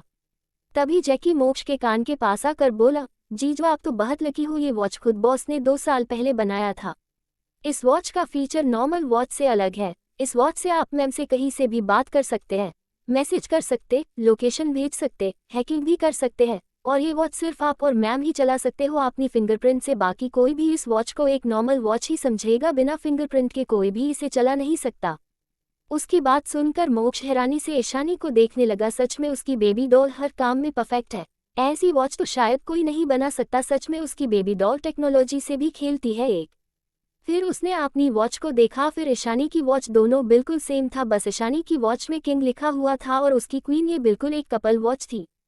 तभी उसे कुछ एहसास हुआ, ये वॉच ईशानी ने 2 साल पहले बनाया था और हमेशा पहनती थी। इसका मतलब 2 साल पहले उसे पता था कि वो ही किंग है, पर उसे उसका असली नाम नहीं पता था कि वो मोक्ष राजवंश है। क्या उसकी बेबी डॉल भी 2 साल से उसे प्यार करती है जिस वजह से उसने ये कपल वॉच बनाई थी? उसके दिल में प्यार और गर्माहट बढ़ गया। उसने ईशानी को देखा जो उसे ही देख रही थी। मोक्ष ने जब देखा ईशानी उसे ही देख रही है तो उसने एक छोटी सी स्माइल के साथ ईशानी को अपने हाथ में पकड़ा। वॉच ईशानी देते हुए बोला, बेबी डॉल तुम खुद ही अपनी हाथों से मुझे ये वॉच पहना दो। इतना कहकर उसने अपने हाथ में पहले से पहना हुआ वॉच को रिमूव कर दिया। सबकी आंखें हैरानी से फैल गई, ये मोक्ष ही है ना? ये इतना बेशर्म कब से हो गया कि सबके सामने ऐसे अपना प्यार का शो ऑफ कर रहा है? सबके मन में बस यही चल रहा था। ईशानी ने पहले तो उसे घूर कर देखा, पर फिर जब उसने मोक्ष का प्यार भरा एक्सप्रेशन देखा तो उसने बिना कुछ बोले उसे वॉच पहनाने लगी। वो वॉच मोक्ष के हाथ में बहुत क्लासिक लग रहा था, बिल्कुल परफेक्ट था। जैसे ही ईशानी ने उसे वॉच पहना दिया तभी मोक्ष ने थोड़ा झुकते हुए उसकी कान में बोला, क्या तुम्हें मेरा साइज पता था? वैसे सिर्फ हाथ की ही तुम्हें मेरा पूरा साइज पता होना चाहिए। इतना कहकर मोक्ष ईशानी से दूर हो गया। वही उसकी बात सुनकर ईशानी को ऐसा महसूस हो रहा था जैसे उसकी कान और गाल जल रहा हो। ईशानी की ऐसी हालत देखकर मोक्ष को हंसी आ रही थी। ईशानी इस वक्त लाल सेब की तरह लग रही थी जिसे अभी मोक्ष खा जाना चाहता था। क्या हुआ भाई, आपकी गाल इतने लाल क्यों है? इतना कहकर नव्या ईशानी की गाल को छूने लगी। उसकी बात सुनकर ईशानी को और भी ज्यादा शर्म आने लगी। सब समझ गए कि जरूर मोक्ष ने ही ईशानी को कुछ कहा है जिस वजह से शर्म से उसकी ये हालत है। पर सबको ईशानी और मोक्ष का ये टीजिंग भरा इंटरेक्शन और प्यार देखकर बहुत अच्छा लग रहा था। उन्होंने ने कभी नहीं सोचा था कि मोक्ष इतना रोमांटिक हो सकता है, क्योंकि मोक्ष हमेशा लड़कियों को दूर रहता था। अगर कोई लड़की जानबूझकर उसके करीब आने की कोशिश करती थी तो मोक्ष उसे दुनिया से गायब करने से पहले एक बार भी नहीं सोचता था। उसकी इस डेविल अवतार को देखकर सबको डर था कि कहीं मोक्ष को जिंदगी भर कोई लड़की पसंद न आए और वो कुंवारा ही न रह जाए। पर ईशानी के साथ मोक्ष का बर्ताव देखकर सबको थोड़ी राहत मिली। कम से कम अब तो उन्हें मोक्ष की शादी और बच्चे देखने को मिलेंगे। वहीं दूसरी तरफ मेहरा मेंशन के आगे आकर एक टैक्सी रुकी और उसमें से 4 लड़कियां बाहर आए। फाइनली हम पहुंच गए, चलो हमें देखकर तो क्यूटी सरप्राइज हो जाएगी, एक लड़की ने कहा। तो दूसरी लड़की ने उसके सिर पर तपली मारकर बोली, हम तो सरप्राइज दे देंगे पर इस चक्कर में कहीं हम उसकी गुस्से की ज्वाला को ना भड़का दे रितिका, जब उसे पता चलेगा कि हम किसी को बिना बताए छुपकर यहाँ आए हैं तो वो जरूर गुस्सा होगी। उसकी बात सुनकर साइड में खड़ी लड़की बोली, हाँ ये तो तू सही कह रही है काव्या, भले ही वो हमारी दोस्त है पर हमारे दादाजी भी उससे डरते हैं, जरूर हिटलर बन जाएगी हम सबको देखकर। ये चारों कौन है आपको तो पता चल ही गया होगा, ये ईशानी की चारों दोस्त नंदिनी, रितिका, काव्या और अनुजा है जो ईशानी को सरप्राइज देने के लिए छुपकर यहाँ आ गए हैं। चारों अपने हाथों में बैग लिए गेट के पास चले गए। जब गॉड ने चारों लड़कियों को देखा तो उन्हें पालितली पूछा, आपको किससे मिलना है? एक ईशानी से, इशू से, क्यूटी से, ईशा से, चारों से एक साथ कहा पर अलग तरीके से, इसलिए गॉड कंफ्यूज हो गया। चारों ने एक दूसरे को देखा, फिर काव्या बोली, हमें ईशानी से मिलना है, हम सब उसकी दोस्त है। जब गॉड ने सुना कि ये सब ईशानी मैम के दोस्त है तो गॉड ने तुरंत उन्हें अंदर आने दिया, क्योंकि रविकांत जी और ईशानी ने उन्हें स्ट्रिक्टली कहा था कि अगर कोई ईशानी से मिलने आए तो उन्हें मत रोकना। चारों अंदर चले गए। हॉल में इस वक्त सुकेत जी को छोड़कर बाकी सब मौजूद थे। समीर भी आज घर में था, शाम को इम्पोर्टेंट मीटिंग थी सिटी से बाहर, इसलिए ऑफिस ना जाकर उसने घर से ही ऑनलाइन काम कर रहा था। डे से ही चारों हॉल में पहुंचे तो सब उन्हें देखने लगे, उन्हें कोई भी नहीं जानता था, सब कंफ्यूजन से उन चारों को देख रहे थे। तभी बटलर आकर समीर और बाकी सबको देखकर बोला, सर ये ईशानी मैम के फ्रेंड है, उनसे मिलने आए हैं। उसकी बात सुनकर सबने अपना सिर हाँ में हिला दिया। तभी दादाजी और दादी माँ हॉल में आए तो चारों उन्हें देखकर खुश हो गए। दादाजी और दादी माँ भी ईशानी की चारों दोस्त को देखकर खुश हो गए। नंदिनी, रितिका, काव्या, अनुजा बारी बारी से जाकर दादाजी और दादी माँ के पैर छू लिया।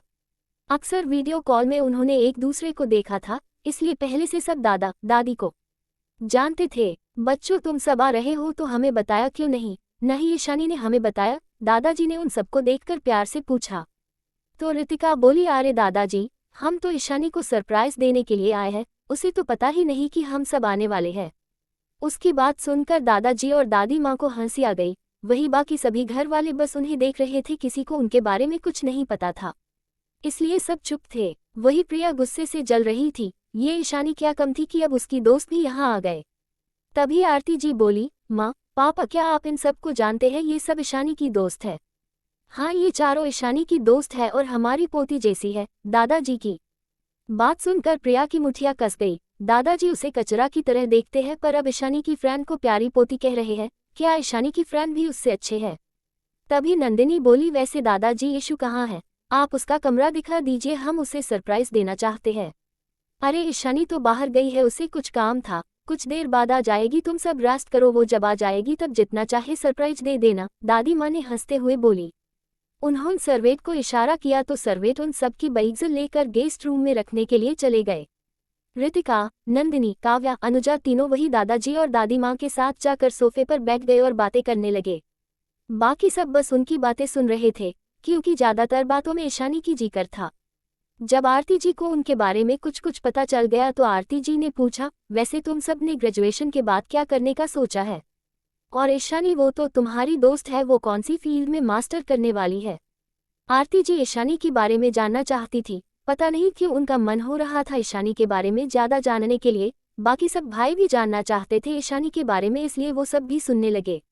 अभी कोई कुछ कहता कि उससे पहले ही प्रिया, जिसे ये सब बर्दाश्त नहीं हो रही थी, उसने फेक स्माइल करके आरती जी की तरफ देखते हुए बोली, मोम आप भी कैसी सवाल कर रही है? ईशानी डॉक्टर है तो उसी फील्ड में पढ़ा होगा। फिर रितिका, नंदिनी, काव्या और अनुजा की तरफ देखकर कहा, आप सब ईशानी की दोस्त हैं ना? मैं उसकी बहन हूँ, मुझे पता है ईशानी पहले पढ़ाई में अच्छी नहीं थी, शायद उसने बहुत मुश्किल से ये स्किल हासिल करके डॉक्टर ईशा बनी होगी। वैसे जब ईशानी पहले इस घर में आई थी तब तो उसकी कोई दोस्त नहीं थी, लगता है तुम सब उसकी यहाँ से जाने के बाद दोस्त बने हो।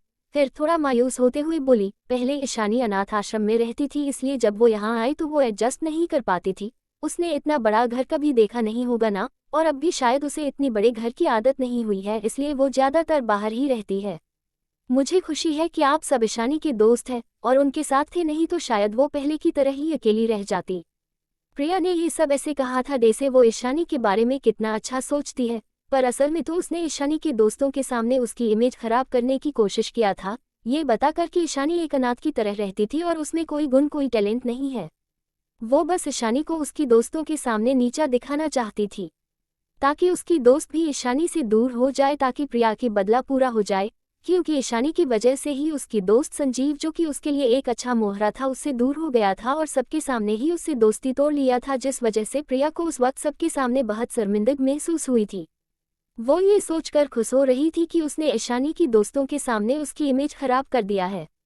तभी नंदिनी, जो प्रिया की मुंह से ईशानी के लिए इतनी सारी बकवास सुनकर अब तक गुस्से से आग बबूला हो गई थी, वही बाकी तीनों को भी यही हाल था। रितिका, काव्या, अनुजा भी प्रिया को गुस्से से घूर रहे थे। आरती जी और चारों भाइयों को भी प्रिया की बातें बिल्कुल पसंद नहीं आई थी। कोई कुछ बोलता उससे पहले ही नंदिनी गुस्से से बोली, तुम होती कौन हो मेरी इशू के बारे में ये सब बोलने वाली? और हाँ, फॉर योर काइंड इन्फॉर्मेशन, मेरी इशू हर एक फील्ड में टॉप पर। उसके पास सिर्फ मेडिकल स्किल ही नहीं, वो हर स्किल में माहिर है। वो इतनी इंटेलिजेंट है कि उनसे आधे टाइम में ही ग्रेजुएशन कंप्लीट कर लिया था और उसने बिजनेस एडमिनिस्ट्रेशन में भी मास्टर किया था और उसने इस पूरे इंडिया में टॉप किया था, जिसे तुम जैसे बेकार लड़कियां कभी अचीव ही नहीं कर सकती। तभी रितिका ने गुस्से में बोला, अगर वो चाहे तो एक सेकंड में पूरे बिजनेस वर्ल्ड को आपने घुटने पर लाने की ताकत रखती है। ओके, और तुम क्या ये इस घर के लिए इतनी प्राउड फील कर रही हो? और तुम्हारी हिम्मत कैसे हुई मेरी क्यूटी को नीचा दिखाने की?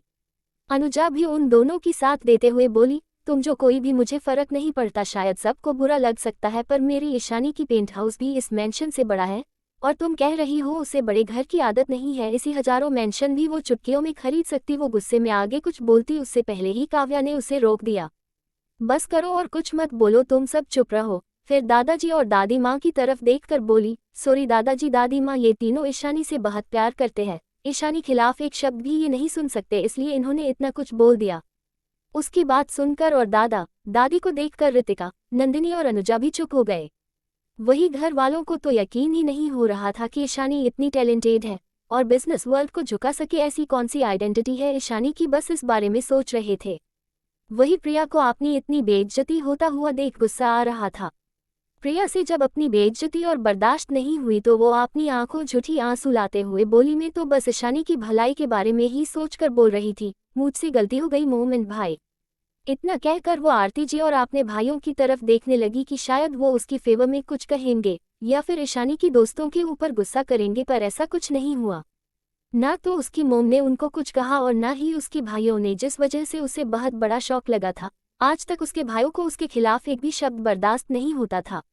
अगर उसकी आंखों में एक आंसू आ जाए तो उसे आंसू देने वाले के साथ वो लड़ जाते थे, पर आज ईशानी की इन दो कौड़ी की दोस्तों ने उसे इतना सब कुछ सुना दिया, फिर भी उसके भाई और मोम ने उन्हें कुछ नहीं बोला। क्यों ये सब क्यों हो रहा है? क्या अब वो उनकी प्यारी प्रिंसेस और बेटी नहीं है? क्यों सब कुछ इतना बदल रहा है? क्यों उसके घर वाले अब ईशानी से अच्छा बर्ताव करने लगे हैं? उसे कुछ समझ नहीं आ रहा था। गुस्से उसकी मुठियां कस गई थी, उसकी नाखून उसकी स्किन में चुभ रही थी, पर वो तो अपने गुस्से और नफरत में इस कदर डूबी हुई थी कि उसे कुछ समझ ही नहीं आ रहा था और न ही दर्द हो रहा था। तभी बाहर गाड़ियां रुकने की आवाज आई तो दादाजी बोले, लगता है ईशानी वापस आ गई है। वही बाहर गाड़ी में मोक्ष ईशानी की उंगलियों से खेल रहा था। वो नहीं चाहता था ईशानी उससे दूर जाए, वो ऐसे ही ईशानी को अपने बाहों में समेट कर रखना चाहता था। मुझे जाने दो और तुम भी जाओ, ईशानी ने मोक्ष के बलों को सहलाते हुए बोली। उसकी बात सुनकर ना चाहते हुए भी मोक्ष ने ईशानी को छोड़ा और बोला, कल तुम ऑफिस जल्दी आ जाना, तुमसे दूर रहना मेरे लिए किसी मौत की सजा से कम नहीं है बेबी डॉल। ईशानी ने एक स्माइल पास किया और अपना सिर हिलाकर कार से बाहर चली गई। मोक्ष कार से बाहर नहीं आया था। ईशानी के वहां से जाते ही उसकी कार भी वहां से बाहर निकल गई। गेट के बाहर 3 बॉडीगार्ड्स की कार खड़ी थी, क्योंकि वो गेट के अंदर नहीं गए थे। वही जैकी भी विला चला गया था और राजवंश फैमिली की तरफ से जितना भी गिफ्ट ईशानी को मिला था, ईशानी ने जैकी के हाथों अपने पर्सनल विला भिजवा दिया था, क्योंकि वो इस वक्त किसी के सवाल का जवाब नहीं देना चाहती थी। वही हॉल में ईशानी आ गई है सुनकर काव्या, रितिका, अनुजा, नंदिनी चारों जाकर यहाँ वहाँ छुप गए। वही सभी घरवाले उनकी हरकतें देख रहे थे, किसी को कुछ समझ नहीं आ रहा था। तभी जैसे ही ईशानी हॉल में अंदर आई तो किसी ने पीछे से उसकी आंखों पर हाथ रख दिया। ये कोई और नहीं रितिका थी। वही बाकी तीनों भी आकर उसके सामने खड़े हो गए, पर ईशानी बिल्कुल चुपचाप खड़ी थी, जैसे कि उसे पता हो कि ये किसकी हरकतें हैं। चारों ने एक दूसरे को इशारा किया तो रितिका ने ईशानी की आंखों से अपनी हाथ हटा लिए, तो नंदिनी, काव्या, अनुजा ने ईशानी को गले लगा लिया। वही रितिका ने भी पीछे से ईशानी को गले लगा लिया। वही ईशानी उन चारों को ऐसे देख रही थी जैसे कोई माँ अपनी बिगड़े नादान बच्चे को देखता है।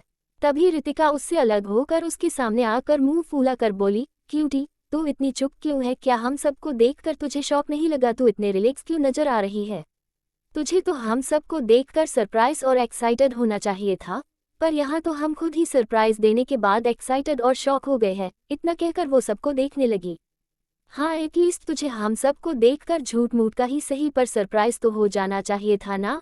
हम कितने मेहनत से और सबसे छुप कर तुझे यहाँ सरप्राइज देने आए थे, पर यहाँ तू है कि हमें देखने के बाद भी तेरे चेहरे पर कोई एक्सप्रेशन नहीं है। नंदिनी ने अपना मुंह बनाते हुए बोला, यार हमारा पूरा प्लान खराब हो गया। ये तो सरप्राइज नहीं हुई, उल्टा हम ही इसकी एक्सप्रेशन से सरप्राइज हो गए। अनुजा ने भी नंदिनी और रितिका की साथ देते हुए बोली। तभी काव्या कुछ सोचते हुए अपनी आंखें बड़ी करते हुए बोली, इसका मतलब तुझे पता था कि हम सब यहाँ आने वाले हैं? उसकी बात सुनकर ईशानी ने एक तिरछी स्माइल करके बोली, स्मार्ट गर्ल, क्या तुम्हें इतनी देर से समझ आया? ईशानी की बात सुनकर सब शॉक हो गए। फिर सब ने एक दूसरे की तरफ देखकर अपना सिर हिला दिया। उन्हें पता था उनकी ये डेविल दोस्त की नज़र से कुछ नहीं छुपता, उसकी नज़र हर पल उनके ऊपर ही बनी हुई। ये तो वो लोग ही है जिन्हें याद नहीं था कि उनकी दोस्त क्या क्या कर सकती है। तभी ईशानी थोड़ी नाराज अंदाज में बोली, तुम सबको ऐसे बिना किसी को बताने की क्या जरूरत थी? क्या तुम लोग भूल गए हो कि हमारे कितने दुश्मन हैं? उसकी बात सुनकर रितिका ने अपना मुंह बनाते हुए बोली, बस अब अपनी लेक्चर देना शुरू मत कर दियो मेरी क्यूटी हिटलर। हम बहुत केयरफुल थे आते वक्त, ऐसे भी जब तक तुम हो तब तक भला कोई हम लोगों का क्या ही बिगाड़ सकता है? तुम्हारी नाम सुनकर ही अब डर कर भाग जाएंगे, इसलिए इतना परेशान होने की जरूरत नहीं है। ऐसे भी तुम यहाँ अकेले घूम रहे हो और हम वहाँ दिल्ली में, हम अच्छा नहीं लग रहा था इसलिए हम भी आ गए तुम्हारे साथ मजे करने। अब हम साथ में मस्ती करेंगे। उसकी बात सुनकर सबको हंसी आ गई। ईशानी की होंठों में भी एक छोटी सी स्माइल आ गई। उसे रितिका की इस बच्चों वाली बिहेवियर की आदत थी। रितिका की नेचर ही ऐसी थी कि बुरे से बुरे माहौल में भी वो दूसरों को हंसा देती थी। दादाजी ने सबको बैठने को बोला तो सब बैठ गए। ईशानी भी अपने चेहरे पर सीरियस एक्सप्रेशन लिए उनके पास ही बैठ गई। ईशानी उन सबको देखकर बोली, तुम सब यहाँ कितने दिन रहने वाले हो? उसकी बात सुनकर नंदिनी थोड़ी नाराजगी और गुस्से में बोली, क्यों, क्या तू नहीं चाहती है कि हम सब यहाँ रहे? ईशानी ने उसे घूर कर देख तो उसने आपने मुंह मोड़ लिया, जैसे जताना चाहती हो कि वो ईशानी से बहुत नाराज है। उन दोनों की रिएक्शन को देखकर तभी काव्या बोली, ईशा हम सब आज यहाँ रुकेंगे और कल में रितिका और काव्या घर जाएंगे। सिर्फ नंदिनी यहाँ रहेगी तेरे पास, हम यहाँ आते रहेंगे। परसों हम सब अनुजा के घर जाएंगे क्योंकि उन्होंने सबको आने के लिए बोला है।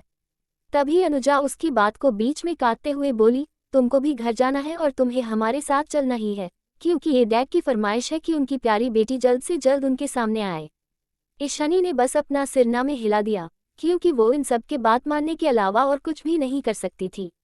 तुम सब जाओ, फ्रेश होकर मेरे रूम में आओ, मुझे कुछ इम्पोर्टेंट बात करनी है तुम सबसे। इतना कहकर ईशानी उठ गए। फिर दादाजी दादी माँ को देखकर बोली, आप प्लीज नंदिनी के लिए भी मेरी साइड वाला रूम अरेंज कर दीजिए। ईशानी की बात सुनकर दादाजी ने हाँ में अपना सिर हिलाकर बोले, ठीक है, मैं सर्वेंट को कहकर बच्ची के लिए रूम रेडी करवा देता हूँ।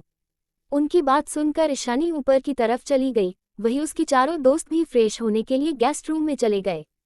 सॉरी एवरीवन, मेरी लिटिल फिंगर में शिफ्टिंग के वक्त एक छोटा सा कांच का टुकड़ा घुस गया था, जिस वजह से परसों छोटा सा सर्जरी हुआ था, इसलिए मैं चैप्टर नहीं लिख पाई। कल भी मैंने बड़ी मुश्किल से चैप्टर लिखा था, क्योंकि आप सब मेरी चैप्टर का वेट करते हैं। हालांकि मैं अपनी लिटिल फिंगर को तो लिखने के लिए उसे नहीं करती हूँ, फिर भी लिखते वक्त उस फिंगर पर प्रेशर की वजह से थोड़ा पेन हो रहा है, इसलिए मैं ज़्यादा चैप्टर नहीं दे पा रही हूँ। इसलिए सॉरी, और मैं कल से दर्द थोड़ा कम होने के बाद बड़ा और एक से ज़्यादा देने की कोशिश करूँगी। सभी बस उनकी बातें सुन रहे थे। वही अनुजा का ये कहना कि उसकी डैडी चाहते हैं कि उनकी बेटी घर आए, इसका मतलब साफ था कि अनुजा की फैमिली ईशानी को अपनी बेटी मानते हैं। और ईशानी भी चुप थी, इसका मतलब ईशानी भी उन सबको अपनी फैमिली मानती है। ये सोचकर आरती जी, समीर, दर्शित के दिल में एक दर्द हो रहा था। वही रेहान और अयान को भी ये अच्छा नहीं लगा कि कोई और फैमिली ईशानी को अपनी बेटी मानती है, पर वो कुछ कर भी तो नहीं सकते थे ना, क्योंकि ईशानी उन्हें एक नज़र देखती भी नहीं थी, जैसे वो सब उसके लिए कोई अजनबी हो। तभी आरती जी, जिनकी आंखें थोड़ी नम हो गई थी, उन्होंने अपनी भाव छुपाते हुए दादाजी और दादी माँ की तरफ देखकर बोली, माँ, पापा, क्या ईशानी की दोस्त यहीं से है? उन्होंने ये काव्या की बात सुनकर पूछा था, क्योंकि काव्या और अनुजा घर जाने की बात कर रहे थे। वो भी जानना चाहते थे कि ईशानी की दोस्त किस फैमिली में बिलोंग करती है ताकि वो एश्योर हो कर सके कि ईशानी किसी गलत संगति में नहीं है। तभी दादाजी उनकी बातों का जवाब देते हुए बोले, हाँ उसकी 3 दोस्त यहीं से है और नंदिनी दिल्ली से है, इसलिए वो यहीं हमारे घर पर रुकने वाली है। उसकी दोस्त काव्या जिनके पापा अनुपम रायजादा कुछ दिन पहले ही ईशानी को अपने साथ लेने आए थे, काव्या उनकी बेटी है, उनका पूरा नाम काव्या रायजादा है। और जिन्होंने अभी ईशानी को घर ले जाने को बोला था, उनका नाम अनुजा है, वो सहगल फैमिली की बेटी है। देव सहगल की बहन, उनसे आप पहले ही मिल चुके हैं। और रितिका भी यही मुंबई से है और वो आहूजा फैमिली की बेटी है। और नंदिनी सहाय प्रेसिडेंट विश्वंभर सहाय की पोती है, जो ईशानी को अपनी पोती मानते हैं। दादाजी की बात सुनकर सभी का मुंह तो खुला का खुला रह गया। क्या ईशानी की सारी दोस्त इतने अमीर खानदान से है? वो तो इनमें से एक का भी मुकाबला नहीं कर सकते। ये सारी फैमिली तो पैसे और तारक में उनसे कहीं ज्यादा आगे है। अगर देखा जाए तो अगर ये चारों फैमिलीज हाथ मिला के तो इतना पैसा होगा जितना शायद एक देश को चलाने के लिए काफी होगा। ये चारों फैमिलीज अलग अलग फील्ड में टॉप पर, बिजनेस हो या पॉलिटिक्स हो, रुतबा और ओहदे से वो बहुत ज्यादा आगे है। पहले तो आरती जी सोच रहे थे कि शायद ईशानी मेहरा फैमिली की बेटी है, जिस वजह से इन लोगों ने ईशानी से दोस्ती कर लिया है फायदा उठाने के लिए। पर वो भूल गए कि ईशानी ने मेहरा फैमिली से 1 रुपया भी नहीं लिया था जो कोई दूसरा उसकी फायदा उठा सके। पर अब उन्हें रियलाइज हो रहा था कि वो गलत थे। और ऐसे भी इतने बड़े बड़े अमीर फैमिलीज को भला उनकी मेहरा फैमिली जैसी छोटी फैमिली की फायदा उठाने की क्या ही जरूरत है। वो लोग ईशानी से सच्चे दिल से प्यार करते होंगे, ईशानी भी उन्हें अपनी फैमिली मानती है, ऐसे भी उन्होंने ईशानी को कभी प्यार नहीं दिया था। क्या इस वजह से अब ईशानी उनसे इतनी नफरत करती है और उन्हें अपना कुछ नहीं मानती? ये सोचकर उनकी दिल बेचैन हो उठा। वही प्रिया को तो एक बड़ा झटका लगा था। अब तक तो वो ईशानी की दोस्तों को मिडिल क्लास समझ रही थी, जो यहाँ उनके बड़े से आलीशान घर पर फ्री में रहने के लिए आ गए थे। पर ये चारों तो इंडिया की टॉप अमीर फैमिलीज के बेटियां निकले। ईशानी में ऐसा क्या खास है जो इतने बड़े बड़े फैमिलीज के बच्चे उसके आगे पीछे घूम रहे हैं? ईशानी की किस्मत इतनी अच्छी कैसे हो सकती? उसे इतने अच्छे और रिच फैमिली के दोस्त कैसे मिल सकते? ऐसा क्या है ईशानी में जो उसमें नहीं है? वो मेहरा फैमिली में प्रिंसेस की तरह पाली बड़ी है, पर उसकी एक भी ऐसी दोस्त नहीं है जो ईशानी की दोस्तों की अमीरी को 10% भी मैच कर सके। अगर ये सब ईशानी के बदले उसकी दोस्त होते तो प्राउडली बड़ी बड़ी पार्टीज अटेंड कर सकती थी और उनकी मदद से इंडिया की किसी भी अमीर फैमिली से शादी कर सकती थी। उसे गुस्सा और जलन दोनों हो रही थी, जो इस बार उसकी एक्सप्रेशन से भी साफ झलक रही थी। पर किसी का भी ध्यान उसकी तरफ नहीं था, नहीं तो सबको पता चल जाता कि प्रिया की एक्सप्रेशन कितने घटिया है। वही समीर, दर्शित, रेहान, अयान तो हैरान थे और मन ही मन सोच रहे थे क्या उनकी बहन उन्हें फिर कभी अपनी फैमिली मानेगी? कैसे 4 साल पहले उन्हें भाई भाई कहकर बुलाती थी और प्यार से उनके लिए उनकी पसंद की खाना बनाती थी, क्या ऐसा कभी हो पाएगा? क्या कभी ईशानी मिस्टर मेहरा के बदले फिर से उन्हें भाई कहकर बुलाएगी? जवाब तो किसी के पास नहीं था, पर सबकी मन में एक आस थी कि कभी ना कभी ईशानी पहले जैसी हो जाएगी और उन्हें भाई कहकर बुलाएगी। पर एक डर भी था कि कहीं ये उनका सपना बनकर न रह जाए। वही दूसरी तरफ मोक्ष अपने ऑफिस में अभी अभी मीटिंग अटेंड करके आया था। आज उसका मूड काफी अच्छा था क्योंकि पहली बार उसकी बेबी डॉल ने उसे कोई गिफ्ट दिया था, वो भी इतने स्पेशल, क्योंकि ईशानी ने उन दोनों की वॉच में एक ऐसी चिप लगाया था जिससे वो दोनों जब चाहे एक दूसरे को मैसेज करके उनके आसपास की आवाज को भी सुन सकते हैं। मोक्ष अपनी चेयर पर बैठ गया और आज सुबह कार में ईशानी की कही हुई बात को सोचने लगा। उसके चेहरे पर इस वक्त एक प्यारी सी स्माइल दी। फ्लैशबैक, मोक्ष और ईशानी दोनों कार में एक दूसरे की बाहों में थे। मोक्ष बार बार ईशानी और अपनी कपल वॉच को देख रहा था, जैसे उसे कोई खजाना मिल गया हो। क्या तुमने मेरे लिए ये 2 साल पहले ही बना लिया था? क्या तब तुम्हें पता था कि हम फिर कभी मिलेंगे? मोक्ष ने ईशानी की सिर को सहलाते हुए प्यार से पूछा। मुझे यकीन था कि हम दोनों फिर से जरूर मिलेंगे, इसलिए मैंने ये वॉच हम दोनों के लिए बनाया था। इस बात से हम दोनों कभी भी एक दूसरे से बात कर पाएंगे और हम एक दूसरे की लोकेशन और एक दूसरे की साइड की बातों को भी सुन पाएंगे। अगर हम दोनों में से कोई भी प्रॉब्लम में होगा तो हम दोनों को ही इस वॉच के जरिए पता चल जाएगा। और सबसे अच्छी बात, हम इस वॉच के जरिए एक दूसरे को कभी भी लोकेट कर पाएंगे। इस वॉच को कोई भी मासूम डिटेक्ट नहीं कर पाएगा, इसलिए तुम्हें हमेशा ये वॉच पहने रखना है, ईशानी ने मोक्ष को देखते हुए प्यार से बोली। तो मोक्ष ने प्यार से उसकी होंठों को चूम लिया और बोला, कभी नहीं तुम मुझे कुछ दोगी तो मैं हमेशा उसे अपने पास रखूंगा। इतना कहकर मोक्ष ने ईशानी की होंठों को अपने होंठों में भर लिया और किस और सक करने लगा। फ्लैशबैक एंड, मोक्ष ने इस वक्त सुकून से अपनी आंखें बंद कर रखा था, तभी उनके केबिन के डोर पर नॉक हुआ। कम इन, इतना कहकर मोक्ष ने फिर से अपने एक्सप्रेशन को हमेशा की तरह कोल्ड कर लिया जैसे वो यूजुअली रहता था, ये तो बस अपनी बेबी डॉल के अगोस्ट में और उसकी सपनों में खोते वक्त ही उसकी चेहरे पर थोड़ी बहुत स्माइल रहती थी। तभी दीप्ति अपनी चेहरे पर एक बड़ी सी स्माइल लाते हुए अंदर आए। उसने बहुत ही शॉर्ट ड्रेस पहन रखा था, चेहरे पर भर भर के मेकअप। उसने अपनी ड्रेस को थोड़ा नीचे कर लिया था, जिस वजह से उसकी क्लीवेज साफ साफ नजर आ रहा था। मोक्ष नजर जैसे ही दीप्ति पर गई, उसका चेहरा और भी कोल्ड हो गया। एक वही दीप्ति तो दे से मोक्ष को देखकर कहीं खुशी गई थी। मोक्ष दिखने में किसी ग्रीक गॉड से कम नहीं था, पर हर कोई जानता था कि उसका चेहरा सिर्फ ग्रीक गॉड जैसा है, बाकी वो पूरा का पूरा एक रूथलेस डेविल है। दीप्ति तो मोक्ष को अपनी लस्त भरी नजरों से देख रही थी और मन ही मनाहे भर रही थी। तभी मोक्ष की आवाज उसकी कानों में पड़ी तो वो होश में आई। मिस दीप्ति, अगर आपको कोई इम्पोर्टेंट काम नहीं है तो आप यहाँ से जा सकते हैं, मोक्ष ने ये सब अपनी कोल्ड वॉइस में कहा था, जिस वजह से एक पल के लिए तो दीप्ति डर गई, पर फिर अपनी डर को छुपाते हुए बोली, मुझे इस फाइल में तुम्हारा सिग्नेचर चाहिए था। मोक्ष ने उसे कोल्डली घूर कर देखा पर ज्यादा कुछ नहीं बोला, तो दीप्ति उसकी डेस्क के पास चली गई। नीचे झुककर मोक्ष के आगे फाइल रख दिया। वो जिस तरह नीचे झुक रही थी, उसकी क्लीवेज साफ नजर आ रही थी। वो मोक्ष को अपनी खूबसूरती में दीवाना बनाना चाहती थी, पर मोक्ष तो उसे एक नज़र देख भी नहीं रहा था। मोक्ष ने फाइल को देखकर अपने भौहें सिकोड़ लिया और अपनी खतरनाक नजरों से दीप्ति को घूरते हुए बोला, मिस दीप्ति, ये फाइल डिजाइनिंग डिपार्टमेंट की है, इसे डिजाइनिंग डिपार्टमेंट की हेड को मुझे देना था। क्या आप कुछ ज्यादा ही फ्री है? अगर आप इतना फ्री है तो इस जॉब की आपको कोई ज़रूरत नहीं है, आप अभी रिजाइन कर सकती है। मोक्ष की बात सुनकर तो दीप्ति की जान हलक में आ गई। जब डिजाइनिंग डिपार्टमेंट की हेड ऑफिस में आया था तब मोक्ष ऑफिस में नहीं था। तब ज़्यादा तक सेक्रेटेरियल डिपार्टमेंट के एम्प्लॉय भी नहीं आए थे। वो तो यहाँ आज इसलिए जल्दी आ गई थी ताकि वो मोक्ष को रिझा सके। उसे पता था मोक्ष बहुत जल्दी ऑफिस आ जाता है, पर आज मोक्ष ऑफिस नहीं आया था, इसलिए जब उसने डिजाइनिंग डिपार्टमेंट की हेड को मोक्ष के ऑफिस की तरफ जाते हुए देखा तो उसने उससे नॉर्मली बातचीत करना शुरू कर दिया। जब उसे पता चला कि उन्हें मोक्ष से काम है और किसी फाइल में मोक्ष की सिग्नेचर चाहिए, तो उसे एक आइडिया आया इस फाइल के बहाने मोक्ष के पास जाने की। इसलिए उसने खुद ही हेड से इंसिस्ट किया कि वो उसे फाइल दे दे, वो मोक्ष से सिग्नेचर करा के उनके डिपार्टमेंट में भिजवा देगी।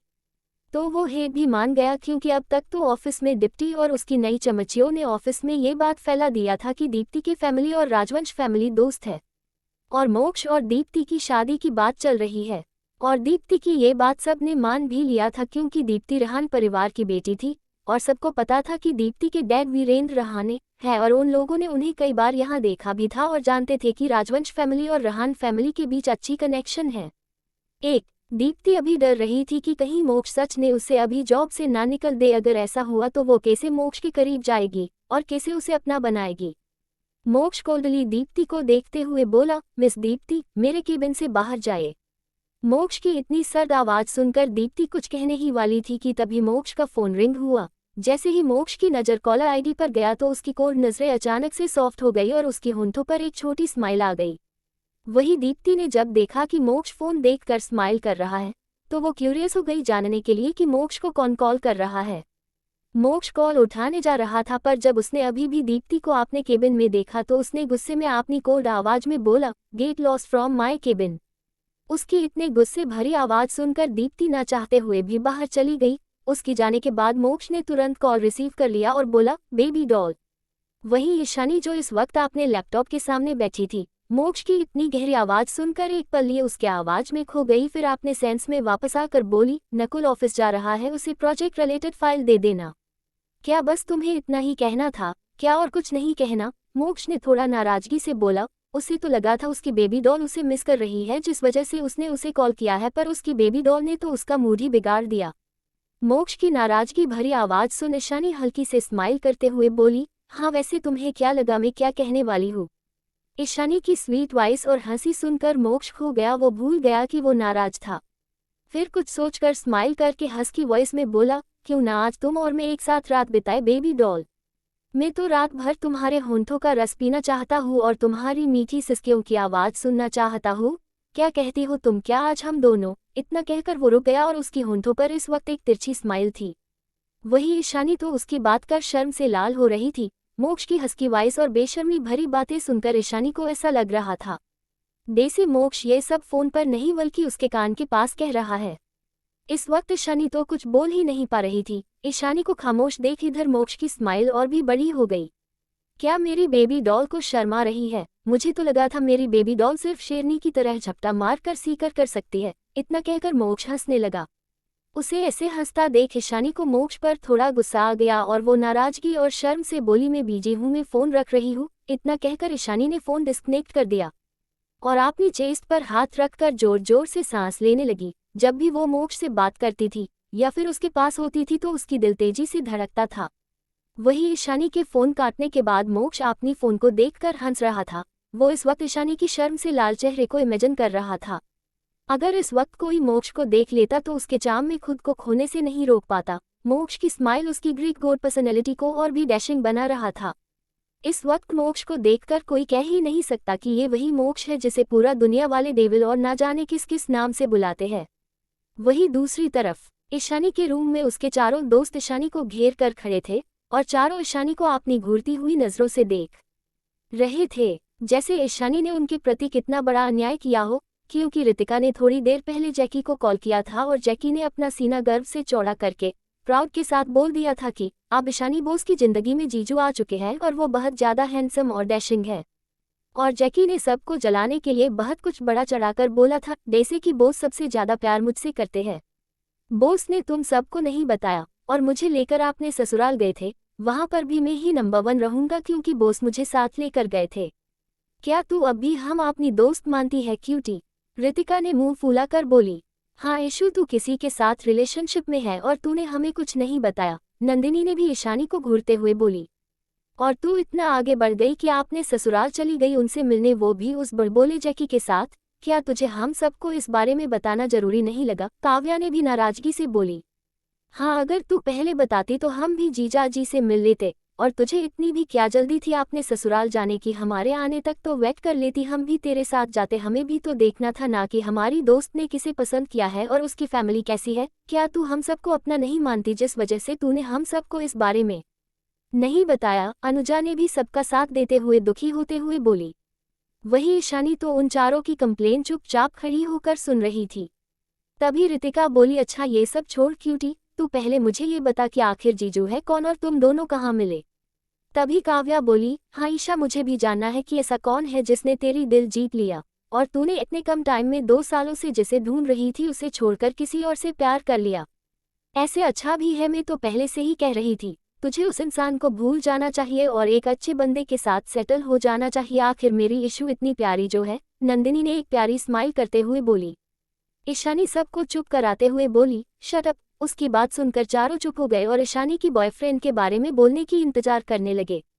तभी ईशानी उन सब पर बॉम्ब गिराते हुए बोली, मोक्ष राजवंश है वो।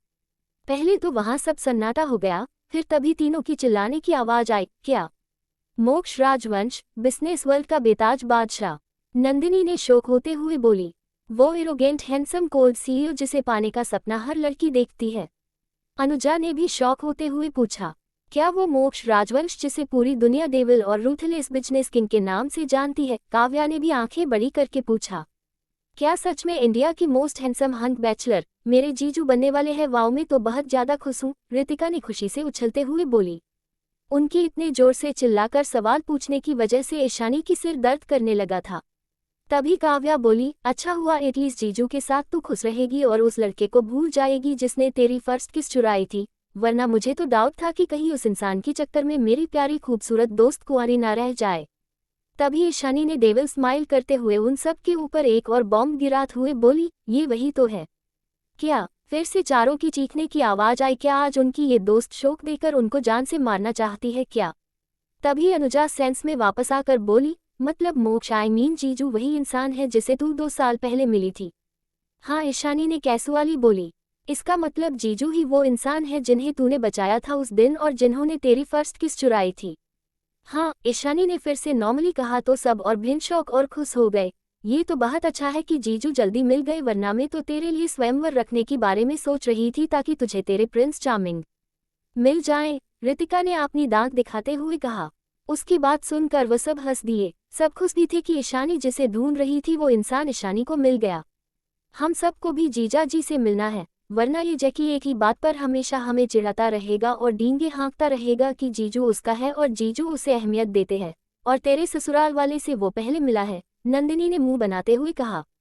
शाम का वक्त सुकेत जी ऑफिस से आ गए थे। रूम में आरती जी और साकेत जी बात कर रहे थे। आरती जी ने आज जो कुछ भी हुआ और ईशानी की दोस्तों के बारे में सुकेत जी को बता दिया था। दोनों की दिल में एक चुभन सी हो रही थी। आरती जी मायूसी से बोली, जब वो यहाँ आई थी तब अगर हम सब ने उसे अपना लिया होता और उसे थोड़ी सी प्यार दिया होता तो आज वो भी हमारे साथ होती। हाँ, जानती हूँ हम सब ने बचपन से प्रिया को लाड प्यार से प्रिंसेस की तरह पाला था, जिस वजह हम ईशानी को प्रिया की जगह नहीं दे पाए, पर वो हमारी खुद की बच्ची थी, हमारा खून, हमें उसे ऐसे अजनबियों की तरह ट्रीट नहीं करना चाहिए था। सुकेत जी इतना कहकर आरती जी की आंखों से आंसू बह गए। सुकेत जी आरती जी को दिलासा देते हुए बोले, हाँ हम मानते हैं हमारी गलती है, हमें उनके साथ ऐसा व्यवहार नहीं करना चाहिए था, उन्हें इग्नोर नहीं करना चाहिए था, उनकी बातों पर विश्वास करना चाहिए था। पर आप रोइए मत, अब तो वो इसी घर में रहेगी, हम सब उसे मनाने की कोशिश करेंगे। सुकेत जी की बात सुनकर आरती जी रोते हुए बोली, सुकेत जी मुझे फिर से पहले की तरह ईशानी के मुंह से आपने लिए माँ सुनना है। सब मेरी गलती है, मैं कैसे आपने खुद की बच्ची जिसे मैंने जन्म दिया था उसे खुद से इतना डर कर दिया। मुझे उसे प्यार देना चाहिए था, बच्चों के बदलने में ईशानी की तो कोई गलती नहीं थी, फिर क्यों हम सब ने उसे प्यार नहीं दिया, क्यों उसे हम सब ने नहीं समझा। वो हमारा खून है सुकेत जी, आपनका और मेरी इकलौती बेटी थी वो। भले ही प्रिया हमारी बेटी है, बचपन से हमारे साथ रही है, पर सच तो यही है ना कि ईशानी ही इस खानदान की और हमारी इकलौती बेटी है जिसके लिए हमने मन्नत मांगी थी। पर एक गलती की वजह से हमारी बच्ची हमसे अलग हो गई और माँ बाप और 4 भाई होते हुए भी अनाथ आश्रम में दर्द में अपनी जिंदगी बिताई। और जब वो यहाँ आए हम सबके प्यार के लिए तरसती थी वो, पर हम सब ने उसे कभी प्यार नहीं दिया और हमारी फिर से की गई गलतियों की वजह से हमारी बेटी हमसे आज इतना दूर हो गई कि अब वो हम सबको अपना माँ बाप भाई कुछ नहीं मानती। उसे अब हम सब की प्यार की कोई ज़रूरत नहीं है सुकेत जी, पर जब वो मुझे किसी अजनबियों की तरह आंखों में नफरत लिए देखती है और माँ के बदले मिसेस मेहरा कहकर बुलाती है तो मेरी दिल में बहुत दर्द होता है। हम सब ने खुद ही अपनी बच्ची को खुद से दूर कर दिया सुकेत जी, अब वो कभी हम सबको अपना नहीं मानेगी। इतना कहकर आरती जी सुकेत जी के कंधे पर सिर रख कर रोने लगी। सुकेत जी का हाल भी कुछ ऐसा ही था, आज पहली बार उनकी आंखों में आंसू थे। आरती जी की सारी बातों में सच्चाई थी। ईशानी उनकी इकलौती बेटी थी जिसे उन्होंने खुद ठुकरा दिया था। उनका दिल जैसे बैठा जा रहा था। कुछ देर बाद सब डाइनिंग हॉल में थे, सिर्फ समीर को छोड़कर, क्योंकि वो सिटी से बाहर मीटिंग के लिए गया था। ईशानी और उसके चारों दोस्त भी वहां आ गए थे। चारों ईशानी को कुछ ना कुछ बोलकर हंस रहे थे। ईशानी की फेस पर भी एक छोटी सी स्माइल थी जिस वजह से वो और भी प्यारी लग रही थी। सभी घर वाले ईशानी को हंसता हुआ देखकर खुश थे, सिर्फ प्रिया को छोड़कर। आरती जी और सुकेत जी भी अपनी आंखों में खुशी और नमी लिए ईशानी को देख रहे थे। आज तक आने के बाद से उन लोगों ने ईशानी को ऐसे खुद होते हुए नहीं देखा था। दर्शित, रेहान और अयान की नज़र भी ईशानी पर थी। उसे खुश देखकर उनके चेहरे पर भी एक छोटी सी मुस्कुराहट आ गई थी। प्रिया को तो ऐसा लग रहा था जैसे वो गुस्से के मारे पागल हो जाएगी। ये चारों इतने बड़े घर की बेटियां हैं, फिर अभी इन्हें क्या जरूरत है ऐसे इस 2 कौड़ी की ईशानी के आगे पीछे घूमने की। जब उसने अपने मोम डैड और भाइयों को देखा जो ईशानी की तरफ ही देख रहे थे तो उसे और भी ज्यादा जलन होने लगी। तभी उसे एक आइडिया आया और उसकी होंठों पर शैतानी स्माइल आ गई। उसने अपने भाइयों की तरफ देखकर मासूम सा चेहरा बनाकर बोली, दर्शित भाई आज मुझे आपके हाथ से खाना है। पास्ट में प्रिया हमेशा ही ऐसे ही ईशानी के सामने अपने भाइयों को खुद को खिलाने के लिए बोलती थी ताकि वो ईशानी को जला सके और उसे उसकी औकात याद दिला सके कि उसे इस घर में कोई भी प्यार नहीं करता है। उसके भाई भी बड़े प्यार से अपने हाथों से उसे खाना खिलाते थे, जिस वजह से ईशानी की आंखों में आंसू आ जाते थे। और ईशानी की आंखों में आंसू और निराशा देखकर उसे बहुत मजा आता था। इस वक्त भी वो यही करना चाहता थी। वो ईशानी को दिखाना चाहती थी कि अब भी वो इस घर की प्रिंसेस और सबकी लाडली है। वो फिर से ईशानी की आंखों में निराशा और आंसू देखना चाहती थी। उसने अपनी तिरछी नजरों से ईशानी को देख जो अब भी अपने दोस्तों की बात का जवाब दे रही थी। उसने तो एक नाज भी उसे नहीं देखा, जैसे प्रिया की बातों से उसे कोई फर्क ही ना पड़ा हो। ईशानी को कुछ भी रिएक्ट ना करता देख उसे और भी ज्यादा गुस्सा आ रहा था। वही दर्शक भी ईशानी की तरफ ही देख रहा था। पास में प्रिया हमेशा ऐसे ही ईशानी के आगे चारों भाइयों में से किसी ना किसी को खाना खिलाने को बोलती थी और वो सब भी उसकी बातें मान जाया करते थे और प्रिया को बड़े प्यार से खाना खिलाते थे। हालांकि दर्शित ने सिर्फ एक बार ही प्रिया को खाना खिलाया था, वो भी प्रिया की बार बार कहने के बाद, क्योंकि वो घर में भी ज्यादा मिलता जुलता नहीं था। पर पहले जब भी समीर, रेहान, अयान प्रिया को प्यार से खाना खिलाते थे तब दर्शित ने ईशानी की आंखों में आंसू और हद देखा था। पता नहीं क्यों पर उस वक्त ईशानी की आंखों में आंसू उसे अच्छा नहीं लगता था, जिस वजह से वो प्रिया को अपने हाथों से नहीं खिलाता था। पर वो ईशानी से बात नहीं करता था। उसे लगता था ईशानी बस जेलस है, पर अब उसे फील हो रहा था ईशानी को कितना बुरा लग रहा होगा उस वक्त। पर इस वक्त ईशानी की आंखों में कुछ भी नहीं था, जैसे उसे कोई फर्क ही ना पड़ रहा था। ये देखकर दर्शित को बुरा लगा। उसने प्रिया की तरफ मुड़कर देखा और थोड़ी सख्त आवाज में बोला, प्रिया तुम छोटी बच्ची नहीं हो जो तुम्हें अपने भाई के हाथ से खाना है। इतना कहकर वो अपने पला से खाने लगा। वही प्रिया तो शौक थी दर्शित के ऐसे कहने से। उसके भाई ने ऐसे सबके सामने उसे कैसे मना कर दिया। उसे इस वक्त गुस्सा और शर्मिंदगी महसूस हो रही थी। उसने अपनी मोम डैड की तरफ देखा जो कुछ नहीं बोल रहे थे, तो उसने रेहान की तरफ देखकर मासूम शकल बनाते हुए बोली, भाई। उसके इतना कहने से ही रेहान समझ गया कि प्रिया क्या चाहती है। उसने निराशा में अपना सिर हिला दिया और हार मानकर प्रिया को अपने हाथों से खिलाने लगा। रेहान को खुद को खिलाने से प्रिया खुश हो गई और घमंड के साथ ईशानी की तरफ देखा, जैसे कहना चाहती हो, देखा मेरे भाई मुझसे कितना प्यार करते हैं। पर ईशानी तो उसकी तरफ देख भी नहीं रही थी। वो तो अभी भी अपनी दोस्तों से बात करते हुए खाना खा रही थी। जब दर्शित ने ईशानी को अभी भी नॉर्मल देखा, फिर उसने प्रिया को देखा जो ईशानी की तरफ देख रही थी। प्रिया को ईशानी की तरफ देखता पाकर दर्शित की भौहें वापस में सिकुड़ गई। क्या प्रिया ईशानी को जलाना चाहती है? उसने सोचा, फिर अपना सिर झटक कर खाना खाने लगा। थोड़ी देर बाद जब सबका खाना ऑलमोस्ट आधा हो गया था, तभी नंदिनी का फोन बजा। जैसे ही उसने कॉलर आईडी देखी तो बिना कुछ सोचे समझे कि वो डाइनिंग टेबल पर है, उसने फोन उठा लिया तो फोन स्क्रीन पर एक हैंडसम फेस दिखा। नंदिनी ने फोन घुमा लिया, फिर उसने देखा कि वो कहाँ है तो वो थोड़ी अक्वार्ड हो गई। तो दादी माँ हंसते हुए बोली, परेशान मत हो बच्ची, तो यही बात कर ले। तो नंदिनी खुश होकर स्क्रीन को अपने तरफ घुमाकर बोली, हेलो भाई। तो उधर से शांत मगर सॉफ्ट आवाज आई, क्या कर रही हो गुड़िया? और मेरी प्रिंसेस क्या कर रही है? उसकी बात सुनकर नंदिनी हंसते हुए अपनी आंखें मटकाती हुई बोली, मैं तो खाना खा रही थी। फिर ईशानी की तरफ फोन की स्क्रीन करते हुए बोली, और ये रही आपकी प्रिंसेस, खुद ही देख लीजिए। ईशानी को देखते ही वो शख्स जो कि नंदिनी का भाई ध्रुव था, वो स्माइल करते हुए बोला, पड़ा सॉरी सवालों की बारिश कर डाला। प्रिंसेस तुम वहाँ ठीक तो हो ना? आप मेरा कॉल क्यों नहीं उठा रहे हो 2 दिन से? क्या आपको आपके इस भाई की याद नहीं आ रही है? तुम्हें पता है मुझे आपकी कितनी चिंता हो रही थी कि पता नहीं मेरी प्रिंसेस वहाँ कैसे होगी। ऐसे भी तुम्हें तो अपनी जरा सी भी फिक्र नहीं है और ना ही तुम अपनी ख्याल रखती हो। उसके इतने सारे सवाल एक के बाद एक सुनकर ईशानी को कुछ बोलने का मौका ही नहीं मिल रहा था। फिर ईशानी ने अपना सिर झटका और ध्रुव के शांत होने का इंतजार। थोड़ी देर बाद जब सबका खाना ऑलमोस्ट आधा हो गया था, तभी नंदिनी का फोन बजा। जैसे ही उसने कॉलर आईडी देखी तो बिना कुछ सोचे समझे कि वो डाइनिंग टेबल पर है, उसने फोन उठा लिया तो फोन स्क्रीन पर एक हैंडसम फेस दिखा। नंदिनी ने फोन घुमा लिया, फिर उसने देखा कि वो कहाँ है तो वो थोड़ी अक्वार्ड हो गई। तो दादी माँ हंसते हुए बोली, परेशान मत हो बच्ची, तो यही बात कर ले। तो नंदिनी खुश होकर स्क्रीन को अपने तरफ घुमाकर बोली, हेलो भाई। तो उधर से शांत मगर सॉफ्ट आवाज आई, क्या कर रही हो गुड़िया? और मेरी प्रिंसेस क्या कर रही है? उसकी बात सुनकर नंदिनी हंसते हुए अपनी आंखें मटकाती हुई बोली, मैं तो खाना खा रही थी। फिर ईशानी की तरफ फोन की स्क्रीन करते हुए बोली, और ये रही आपकी प्रिंसेस, खुद ही देख लीजिए। ईशानी को देखते ही वो शख्स जो कि नंदिनी का भाई ध्रुव था, वो स्माइल करते हुए बोला, पड़ा सॉरी सवालों की बारिश कर डाला। प्रिंसेस तुम वहाँ ठीक तो हो ना? आप मेरा कॉल क्यों नहीं उठा रहे हो 2 दिन से? क्या आपको आपके इस भाई की याद नहीं आ रही है? तुम्हें पता है मुझे आपकी कितनी चिंता हो रही थी कि पता नहीं मेरी प्रिंसेस वहाँ कैसे होगी। ऐसे भी तुम्हें तो अपनी जरा सी भी फिक्र नहीं है और ना ही तुम अपनी ख्याल रखती हो। उसके इतने सारे सवाल एक के बाद एक सुनकर ईशानी को कुछ बोलने का मौका ही नहीं मिल रहा था। फिर ईशानी ने अपना सिर झटका और ध्रुव के शांत होने का इंतजार करने लगी। वही नंदिनी, ऋतिका और काव्य ईशानी की इस हालत पर अपने मुंह पर हाथ रख के हंस रहे थे। अब क्या हुआ, तुम कुछ बोल क्यों नहीं रही हो प्रिंसेस? ध्रुव ने ईशानी को चुप देखते हुए बोला। तो ईशानी बोली, आप कुछ बोलने दोगे तो मैं कुछ बोलूंगी ना भाई, आप मुझे बोलने कहाँ दे रहे हैं? ईशानी की बात सुनकर ध्रुव चुप हो गया। तो ईशानी बोली, मैं बिल्कुल ठीक हूँ भाई, आप कैसे हो? ईशानी ने प्यारी सी स्माइल के साथ पूछा। 4 सालों में सारे भाइयों में से ईशानी ने सबसे ज्यादा वक्त अपने ध्रुव भाई के साथ ही बिताया था, और इस वजह से उसके सारे भाई ध्रुव से जेलस रहते थे और ईशानी से हमेशा फेवरेटिज्म करने की कंप्लेन करते रहते थे। और इस बात से ध्रुव को बहुत ज़्यादा मजा आता था। ध्रुव तो ज़्यादातर दिल्ली में ही रहता था, जिस वजह से उसे ईशानी के साथ ज़्यादा वक्त बिताने को मिल जाता था, क्योंकि बाकी सारे भाई तो मुंबई में ही रहते थे, जिस वजह से उन सबको ईशानी के साथ ज़्यादा वक्त रहने को नहीं मिलता था।